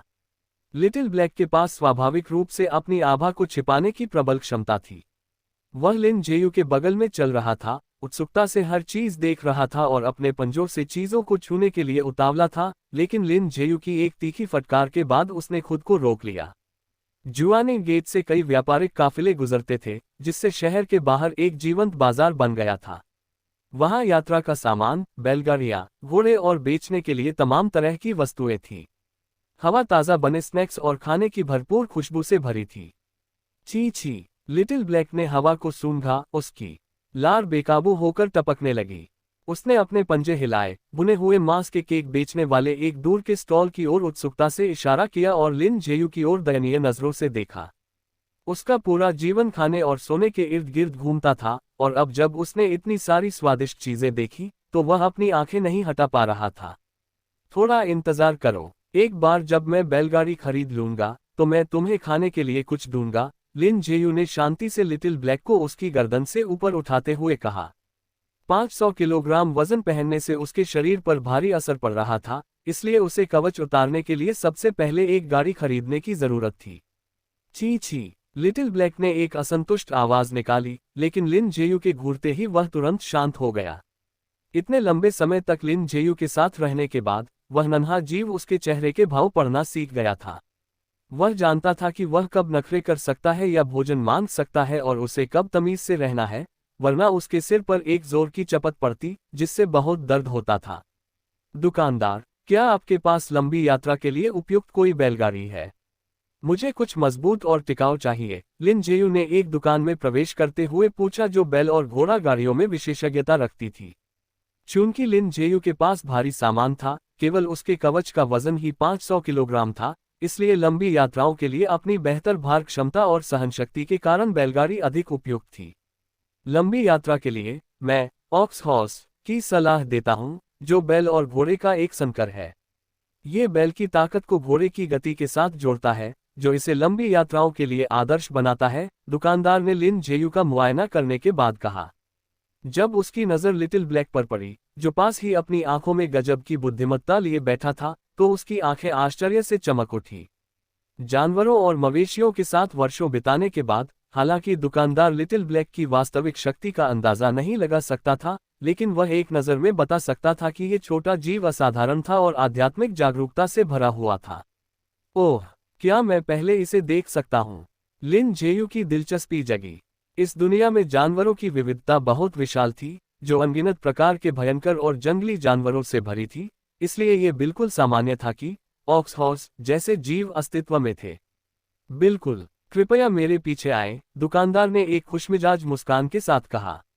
दुकानदार के पीछे चलते हुए लिन जेयू इमारत के पीछे एक विशाल आंगन में पहुंचा। वह खुला स्थान कई हिस्सों में विभाजित था, प्रत्येक बाड़े में बैल, घोड़े और पशुधन की अलग अलग नस्लें थीं। ये ऑक्स हॉर्स है। हमारे प्रशिक्षण के बाद ये बहुत कोमल और आज्ञाकारी होते हैं, दुकानदार ने बाड़े के अंदर एक को थपथपाते हुए मुस्कुराकर कहा। अपने सामने के जीवों को देखकर लिन जेयू खुद को हैरान होने से नहीं रोक सका, क्योंकि वे वास्तव में अपने नाम के अनुरूप थे। उन जानवरों में बैल और घोड़े दोनों की विशेषताएं शामिल थीं, मजबूत मांसल अंग, एक चौड़ा और शक्तिशाली शरीर, घोड़े जैसा सिर और एक पूंछ जो उनके पीछे शान से हिल रही थी। परीक्षण के लिए एक को बाहर निकालो, लिन जेयू ने कहा। उसके अनुरोध पर दुकानदार ने उनमें से सबसे शक्तिशाली ऑक्स हॉर्स को छोड़ दिया। लिन जेयू ने उसकी पीठ थपथपाए, अपने पंजों को जमीन पर टिकाया और फुर्ती से उस पर चढ़ गया। 500 किलोग्राम से अधिक वजन के अचानक पड़ने से वह जानवर अपना संतुलन वापस पाने से पहले 2 कदम लड़खड़ाया। ओह! दुकानदार आश्चर्य से चिल्लाया। वह एक ऑक्स हॉर्स की ताकत और सहनशक्ति से अच्छी तरह वाकिफ था, इसलिए इसे संघर्ष करते देखना थोड़ा आश्चर्यजनक था। दुकानदार के निर्देशों का पालन करते हुए लिन जेयू ने उस जानवर को मैदान में घुमाया। ची ची हिस। लिटिल ब्लैक की आंखें चमक उठी। एक हल्की वूश की आवाज के साथ वह उछलकर ऑक्स हॉर्स के सिर पर जा बैठा। अध्याय 199। लाभदायक 2। Clip Klopp Klopp. जानवर के खुरों की जमीन पर पड़ती आवाज से एक लयबद्ध ध्वनि गूंज रही थी। अपने भारी शरीर के वजन के कारण उसका हर कदम मिट्टी में गहरा निशान छोड़ रहा था, फिर भी उसकी चाल स्थिर थी और सांसें लंबी और संतुलित, जिसमें थकान का कोई नामो निशान नहीं था। बुरा नहीं है, मैं इसे ही लूंगा। इसके साथ एक मजबूत और टिकाऊ गाड़ी लगा दो। इसकी कुल कीमत कितनी होगी? लिन जेयू ने पूछा। श्रीमान, आप आज मेरे पहले ग्राहक हैं। मैं आपको छूट दे सकता हूं। कुल मिलाकर 60 चांदी के टका होंगे, दुकानदार ने अपनी उत्तेजना छिपाने की कोशिश करते हुए जल्दी से कहा। ठीक है, बस ये ध्यान रखना कि गाड़ी का अंदरूनी हिस्सा मुलायम और आरामदायक हो। लिन जेयू ने बिना किसी मोलभाव के तुरंत उत्तर दिया। उसके जैसे साधन संपन्न व्यक्ति के लिए 60 चांदी के टका कुछ भी नहीं थे। ब्लड क्यू रील के एक अकेले जानवर को पकड़कर बेचने से ही वह इससे कहीं ज्यादा कमा सकता था। कृपया एक क्षण रुकिए श्रीमान, मैं गारंटी देता हूं कि आप संतुष्ट होंगे, दुकानदार ने उत्साह से कहा। यह सज्जन स्पष्ट रूप से पैसों की कमी में नहीं है। दुकानदार ने बाजार दर से काफी ऊंची कीमत तय की थी ताकि मोलभाव की गुंजाइश रहे। अगर लिन जेयू कीमत आधी भी कर देता तो भी वह मान जाता, लेकिन उस आदमी ने इसे सीधे स्वीकार कर लिया। ये तो बेहतरीन था। भारी मुनाफे की उम्मीद में दुकानदार ने बड़े चाव से काम किया और जल्द ही गाड़ी तैयार कर दी। गाड़ी काफी विशाल थी और उसमें मुलायम गद्दे लगे थे, जिससे वह बहुत आरामदायक हो गई थी। लिन जेयू ने 2 संदूकों की भी मांग की, एक उसके कवच के लिए और दूसरा अन्य विविध सामानों के लिए। गाड़ी के पीछे बैल घोड़े को खिलाने के लिए घास के बीजों और मिश्रित अनाज का ढेर लगा एक रैक था। उसने 1 महीने से अधिक के चारे के लिए 100 चांदी के टका और खर्च किए। ची ची ची ची। लिटिल ब्लैक गाड़ी के अंदर उत्साह से उछल रहा था। मुलायम गद्दे बेहद सुखद थे और एक जानवर के तौर पर वह पहली बार ऐसी विलासिता का आनंद ले रहा था। जब लिन जेयू शहर के बाहर बाजार के माध्यम से बैल घोड़ा गाड़ी चला रहा था, तो उसने कुछ अतिरिक्त चीजें खरीदी जो ज्यादातर स्नैक्स और छोटी मोटी खाने की चीजें थीं। छी छी। लिटिल ब्लैक गेंदों पर आलस्य से लेट गया और परम आनंद के भाव के साथ मजे से अपना खाना चबाने लगा। जैसे ही भोर हुई, सुनहरी धूप धरती पर फैल गई, जिससे सुबह की हवा में गर्माहट आ गई। नियत समय में अभी कुछ वक्त बाकी था, इसलिए लिन जेयू बैल घोड़े को लेकर मिलन स्थल की ओर चल पड़ा। तब तक वहां काफी भीड़ जमा हो चुकी थी।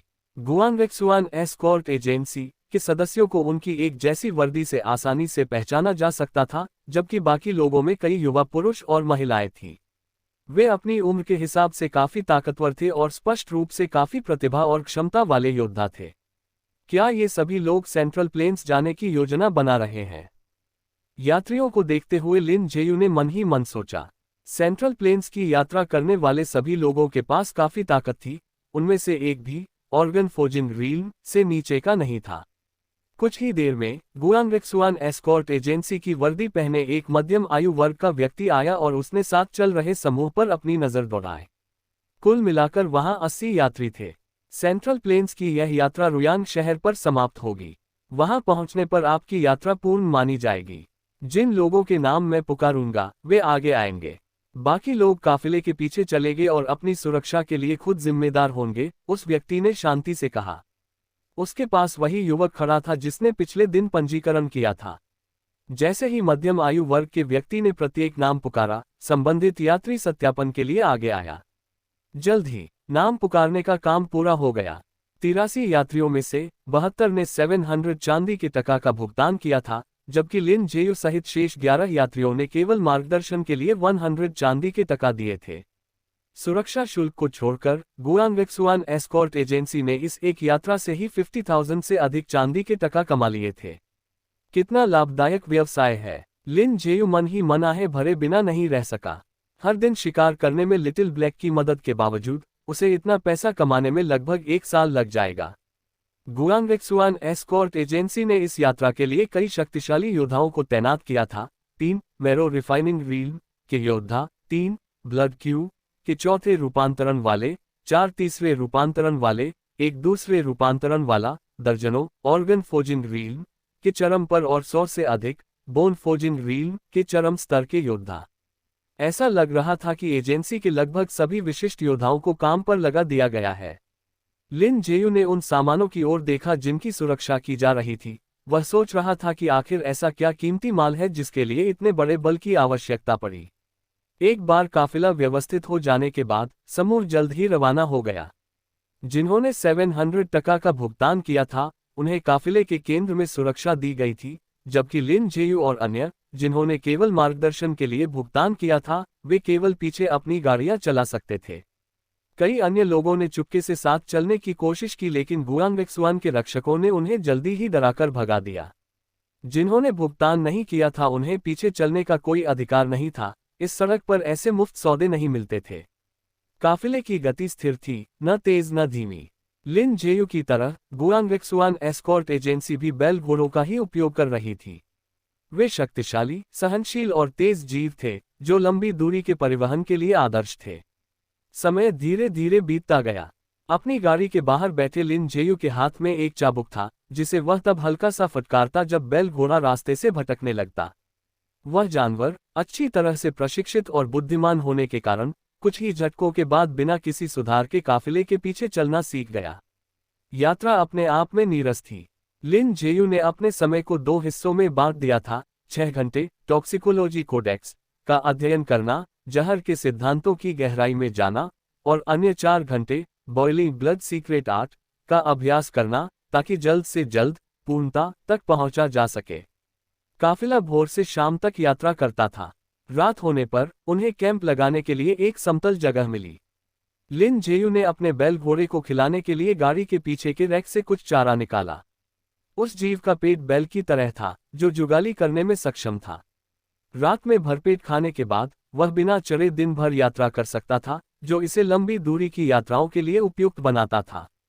हालांकि बैल घोड़े महंगे थे और बहुत कम परिवार या संप्रदाय ही इनका उपयोग करने का खर्च उठा सकते थे। चट चट शिविर की आग जलाई गई। चूंकि उसने केवल 100 टका का भुगतान किया था, इसलिए लिन जेयू को कुछ दूरी पर अपना खुद का कैंप बनाना पड़ा और अपने भोजन का प्रबंध खुद करना पड़ा। पास से सूखी लकड़ियां इकट्ठा करके उसने रोशनी के लिए आग जलाई। लिटिल ब्लैक, जो दिन भर गाड़ी में आलस्य कर रहा था, काफिला रुकते ही बाहर निकल आया। बिना आदेश के ही वह जंगल में गायब हो गया। कुछ ही क्षणों बाद वह वापस प्रकट हुआ। उसने अपने जबड़ों से एक जानवर की गर्दन पकड़ रखी थी और उसके अपने शरीर से काफी बड़े उस जीव को पेड़ों के बीच से खींचकर ला रहा था। अपने से 3 गुना बड़े शिकार को ले जाते हुए उस छोटे से जीव को देखकर देखने वाले दंग रह गए। जाओ और सूखी लकड़ियां इकट्ठा करो, लिन जेयू ने निर्देश दिया। उसने पहले केवल कुछ ही टहनियां उठाई थी, जो इतने बड़े जानवर को भूनने के लिए काफी नहीं थी। छी छी, 2 बार खुशी से चहकने के बाद लिटिल ब्लैक फिर से भाग गया। एक जानवर के रूप में रात के अंधेरे ने उसके लिए कोई बाधा उत्पन्न नहीं की। वह तेजी से जंगल में दौड़ता, कभी कभी सूखी टहनियों का ढेर लेकर लौटता और फिर गायब हो जाता। गुआंगक्सुआन एस्कॉर्ट एजेंसी के सदस्यों में से समूह का नेतृत्व कर रहे 3 मैरो रिफाइनिंग रील्म योद्धाओं ने लिन जेयू के कैंप को पहले ही देख लिया था। भाई फैंग, वह किस तरह का जानवर है? यह अविश्वसनीय रूप से बुद्धिमान लग रहा है, बाईं ओर के व्यक्ति ने उत्सुकता से कहा। उस व्यक्ति का नाम कुई शियाओजुन था, जो तीनों में सबसे छोटा था, फिर भी सबसे शक्तिशाली था। जिससे उसने बात की, वह कुई शियाओफेंग था, जो सबसे बड़ा था, ताकत में सबसे कमजोर लेकिन कहीं अधिक अनुभवी और दुनिया घुमा हुआ व्यक्ति था। मुझे पक्का नहीं पता, मैंने ऐसा जानवर पहले कभी नहीं देखा। इस दुनिया में जानवरों की बहुत सारी प्रजातियां हैं। उन सभी के बारे में जानना असंभव है, कुई शियाओफेंग ने सिर हिलाते हुए कहा। वह लिटिल ब्लैक को बढ़ती उत्सुकता के साथ देख रहा था, क्योंकि वह लकड़ियां इकट्ठा करने के लिए इधर उधर दौड़ रहा था। उस जीव की ताकत स्पष्ट रूप से असाधारण थी, फिर भी कुई शियाओजुन भी उसके सटीक स्तर का पता नहीं लगा सका, जिससे वह और अधिक उत्सुक हो गया। दादाजी, क्या आपको वह जानवर पसंद है? क्या मैं जाकर देखूं कि क्या वह आदमी इसे बेचने को तैयार है? पास ही खड़ी एक युवती ने पूछा। उसका स्वर जीवंत था, उसके नैन नक्श कोमल फिर भी ऊर्जावान थे। आग की टिमटिमाती रोशनी ने उसके चेहरे पर एक हल्की लाल चमक बिखेर दी थी, जिससे उसकी सुंदरता और बढ़ गई थी। कोई जरूरत नहीं है, मैं तो बस इसके बारे में उत्सुक हूं, और कुछ नहीं। मिंगरुओ, एक बार जब हम रुयांग शहर पहुंच जाएं और तुम यिनयान संप्रदाय वे शामिल हो जाओ, तो अपनी साधना पर ध्यान केंद्रित करना और जल्द से जल्द फोर्स ट्रांसफॉर्मेशन रील तक पहुंचने का प्रयास करना। कोई शियाओफेंग ने उसकी ओर स्नेह भरी नजरों से देखते हुए एक सौम्य मुस्कान के साथ कहा। कोई मेंगरुओ कोई परिवार की युवा पीढ़ी में सबसे प्रतिभाशाली थी। केवल 18 वर्ष की आयु में उसने पहले ही ब्लड क्यू रील्म में प्रवेश कर लिया था। इसी कारण से वे इस बार उसे अपने साथ लाए थे, ताकि वह सेंट्रल प्लेन्स की महान शक्तियों में से किसी एक में शामिल हो सके जो उसकी प्रतिभा के योग्य मंच था। जी दादाजी, मैं अपना सर्वश्रेष्ठ प्रयास करूंगी, कोई मेंगरुओ ने दृढ़ता से सिर हिलाते हुए कहा। चट चट, आग की लपटें टिमटिमाती और लहराती रहीं। लिन जेयू फुर्सत से जानवर के शव को साफ करने लगा। इसकी ताकत ज्यादा नहीं थी, आखिरकार ये लिटिल ब्लैक का इलाका नहीं था, इसलिए थोड़े से समय में वह केवल साधारण जीवों का ही शिकार कर सकता था। अध्याय 200 परिसंचरण और ठहराव 1। पेटर पेटर। कल रात से ही भारी बारिश हो रही थी। आसमान में उदासी छाई थी और सड़कें बुरी तरह कीचड़ से भरी थीं। सौभाग्य से लिन जेयू द्वारा संचालित बैल घोड़ा गाड़ी इतनी शक्तिशाली थी कि फिसलन भरी सड़क के बावजूद वह बिना किसी परेशानी के आगे बढ़ सकती थी। छी छी, लिटिल ब्लैक गाड़ी के बाहर बैठा था। हर बार जब वह अंदर रेंगने की कोशिश करता, लिन जेयू उसे लात मारकर बाहर कर देता। उस नन्हे जीव ने अभी अभी बारिश में खेल किया था, इसलिए उसका पूरा शरीर भीगा हुआ और कीचड़ से लथपथ था, जिससे वह बेहद गंदा लग रहा था। यह लो, इन दिनों खाने के लिए बस यही है। लिन जेयू ने एक चिकना पैनकेक बाहर फेंका। अगर लिटिल ब्लैक किसी जानवर को पकड़ भी लेता, तो बारिश में उसे भूनने का कोई तरीका नहीं था, इसलिए उन्हें सूखे राशन से ही अपना पेट भरना पड़ रहा था। हिस, छी छी, पैनकेक देखकर लिटिल ब्लैक करुण स्वर में रोने लगा। वह उस सूखे, बेस्वाद चीज को नहीं खाना चाहता था। उसे तो भुना हुआ मांस चाहिए था, खुशबूदार, गर्मा गर्म और रसीला भुना हुआ मांस। चुपचाप बैठो और हिलो मत, लिन जेयू ने उसकी ओर देखते हुए कहा। अनिच्छा के बावजूद लिटिल ब्लैक आज्ञाकारी रूप से गाड़ी के बाहर दुबक गया। उसने अपने पंजे फैलाए, उन्हें बारिश में गीला किया और फिर अपने फर को चाटकर साफ करने लगा। जहां तक जमीन पर पड़े पैनकेक की बात थी, उसने उसकी ओर नजर तक नहीं डाली। हालांकि लिन जेयू ने इस पर कोई ध्यान नहीं दिया। एक द्वितीय रूपांतरण जीव होने के नाते वह नन्हा प्राणी 10-15 दिनों तक बिना भोजन के रह सकता था। अगर आज रात फिर बारिश हुई, तो मुझे अपनी सीमा तोड़ने के प्रयास के लिए कल रात तक इंतजार करना होगा। पर्दा उठाकर लिन जेयू ने रिमझिम बारिश की ओर देखा। उसे एक अनजानी सी झुंझलाहट महसूस हो रही थी। वह 1 महीने से अधिक समय से बिना रुके यात्रा कर रहा था, सिवाय 10 दिन पहले एक शहर में रसद भरने के लिए रुके 1 दिन के। ऐसी जिंदगी 10-15 दिनों के लिए तो सहनीय थी, लेकिन इतने लंबे समय के बाद बेचैनी बढ़ने लगी थी। लिन जेयू ने अपनी आंखें बंद की और 7 फीएंड घोस्ट मैनुअल से आत्मा के गुप्त कौशल का अभ्यास करने के लिए मंत्र का जाप करना शुरू किया। वह मंत्र असाधारण था, मात्र उसके जाप से ही हृदय में शांति और सुकून महसूस होने लगा। सौभाग्य से दोपहर तक बारिश रुक गई। सुनहरी धूप खिल उठी और हवा में गर्माहट महसूस होने लगी। छी छी, लिटिल ब्लैक उत्साह से बैल घोड़े की पीठ पर चढ़ गया और खुशी से कूदने लगा। बारिश रुक गई थी, जिसका मतलब था कि उसे जल्द ही फिर से भुना हुआ मांस खाने को मिलेगा। लिटिल ब्लैक, बड़ी बहन के पास आओ। पड़ोस की गाड़ी से एक 14 साल की लड़की ने उत्साह से उसे बुलाते हुए एक चपटी रोटी दिखाई। उसका नाम लियांग यूनहुई था। उसका चेहरा गोल था, और हालांकि वह अभी छोटी थी, लेकिन उसका शरीर उस तरह से विकसित हो चुका था जो उसके मासूम चेहरे के बिल्कुल विपरीत था। सौभाग्य से उसके भारी कपड़ों ने उसकी शारीरिक बनावट को छुपा रखा था, इसलिए दूसरे इसका अंदाजा नहीं लगा सकते थे। छी छी, लिटिल ब्लैक ने उसके हाथ में मौजूद रोटी की ओर देखा, लेकिन यह महसूस करते ही कि वह सिर्फ सूखी रोटी है, उसने दिलचस्पी खो दी। आखिरकार बारिश रुक गई। लिन जेयू गाड़ी से बाहर निकला और आलस्य से अंगड़ाई ली। 7 फीएंड घोस्ट मैनुअल की साधना करने के बाद उसके मन की सारी उदासी दूर हो गई थी। पहिए कीचड़ भरी सड़क पर चरमराहट के साथ घूमने लगे। लिन जेयू गाड़ी के बाहर खड़ा होकर दोनों ओर के नज़ारों का आनंद ले रहा था। पिछले 1 महीने में उनका सामना कई डाकुओं से हुआ था, हालांकि उनमें से कोई भी विशेष रूप से शक्तिशाली नहीं था। फिर भी लोग मारे गए थे। उन 11 यात्रियों में से जिन्होंने गुआंगक्सुआन एस्कॉर्ट एजेंसी को सुरक्षा के लिए भुगतान नहीं किया था, 3 की मौत हो चुकी थी। एस्कॉर्ट एजेंसी के लोग अपने नियमों के बहुत पक्के थे। जिन्होंने सुरक्षा के लिए भुगतान नहीं किया था, उन्हें संकट के समय कोई मदद नहीं मिली। अंकल जाओ, क्या आप लिटिल ब्लैक को थोड़ी देर मेरे साथ खेलने देंगे? लियांग यूनहुई ने चुलबुले अंदाज में विनती की। वह एक प्यारी लड़की थी जिसे मुस्कुराना पसंद था और उसकी मुस्कान विशेष रूप से मधुर थी। लिन जेयू की तरह उसने भी केवल यात्रा मार्गदर्शन सेवा के लिए भुगतान किया था, सुरक्षा के लिए नहीं। इसे कुछ स्वादिष्ट खाने को दो और ये तुम्हारे साथ खेलेगा, लिन जेयू ने मुस्कुराते हुए कहा। पिछले 1 महीने की यात्रा के दौरान वह लियांग यूनहुई और उसकी मां लियांग युहान से काफी परिचित हो गया था। उस खुशमिजाज लड़की की लगातार बातों ने उसकी यात्रा की थकान को कम करने में काफी मदद की थी। लियांग युहान काफी शक्तिशाली योद्धा थी, जो ब्लड क्यू के दूसरे रूपांतरण तक पहुंच चुकी थी। उसने अपने चेहरे को इस तरह छुपाया था कि उसका असली रूप पहचानना मुश्किल था।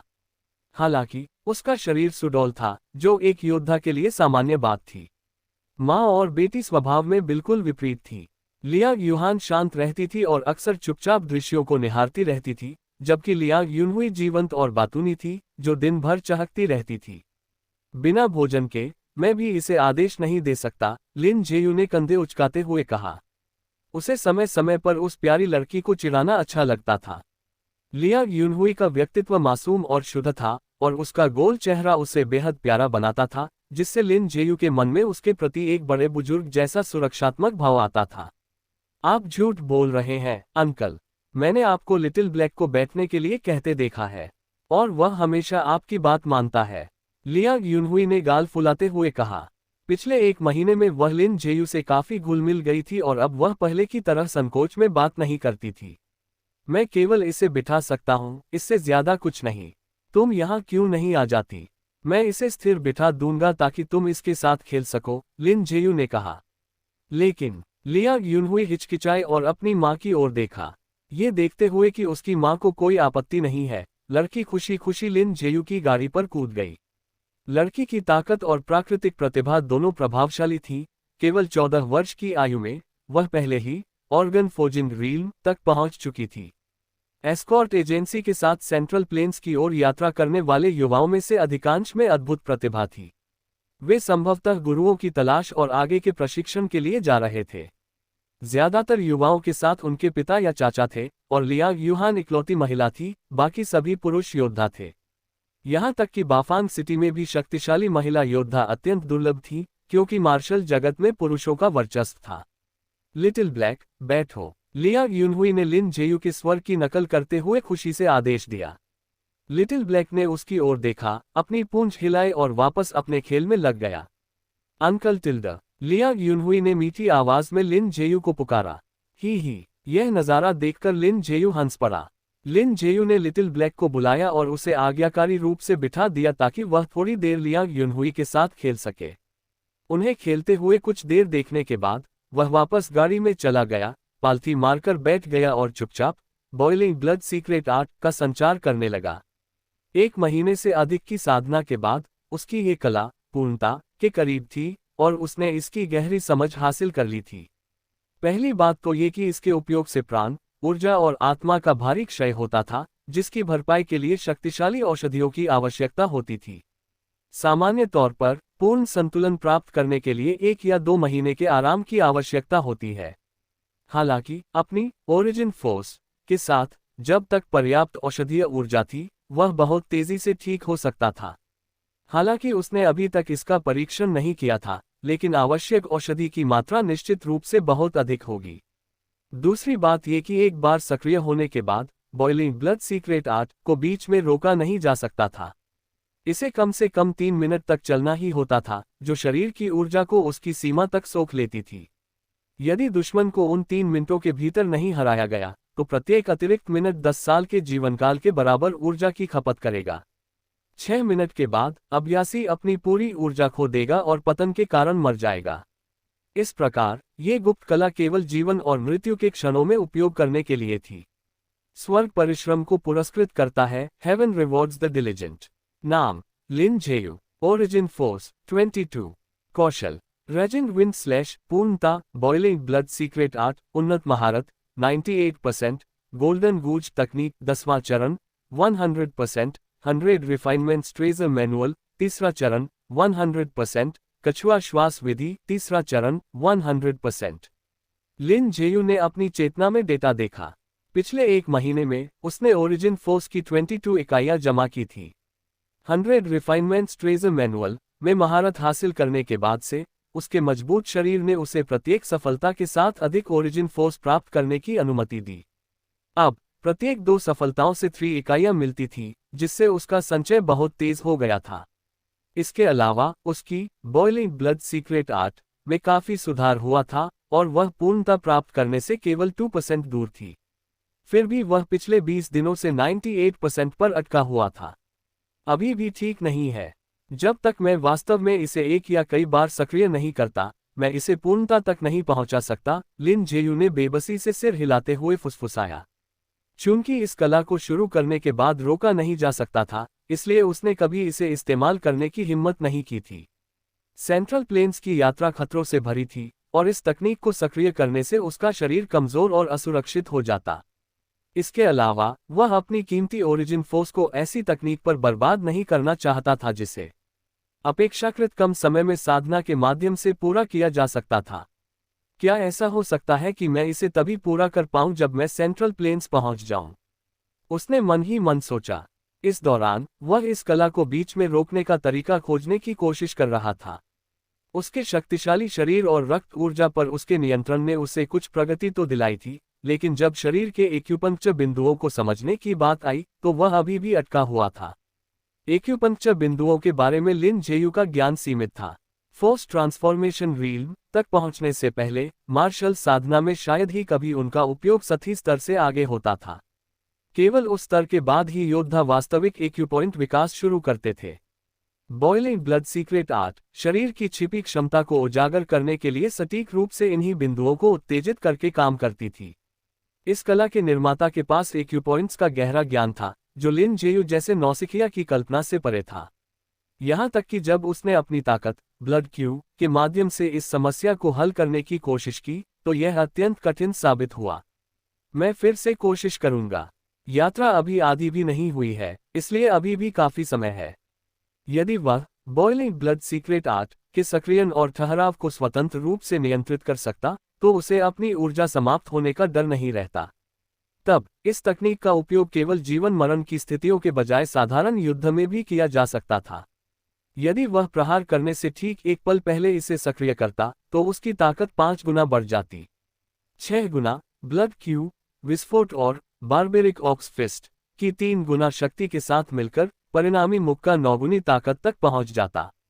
ये गणना केवल सैद्धांतिक थी, व्यवहार में कुछ शक्ति का नुकसान तो होता ही।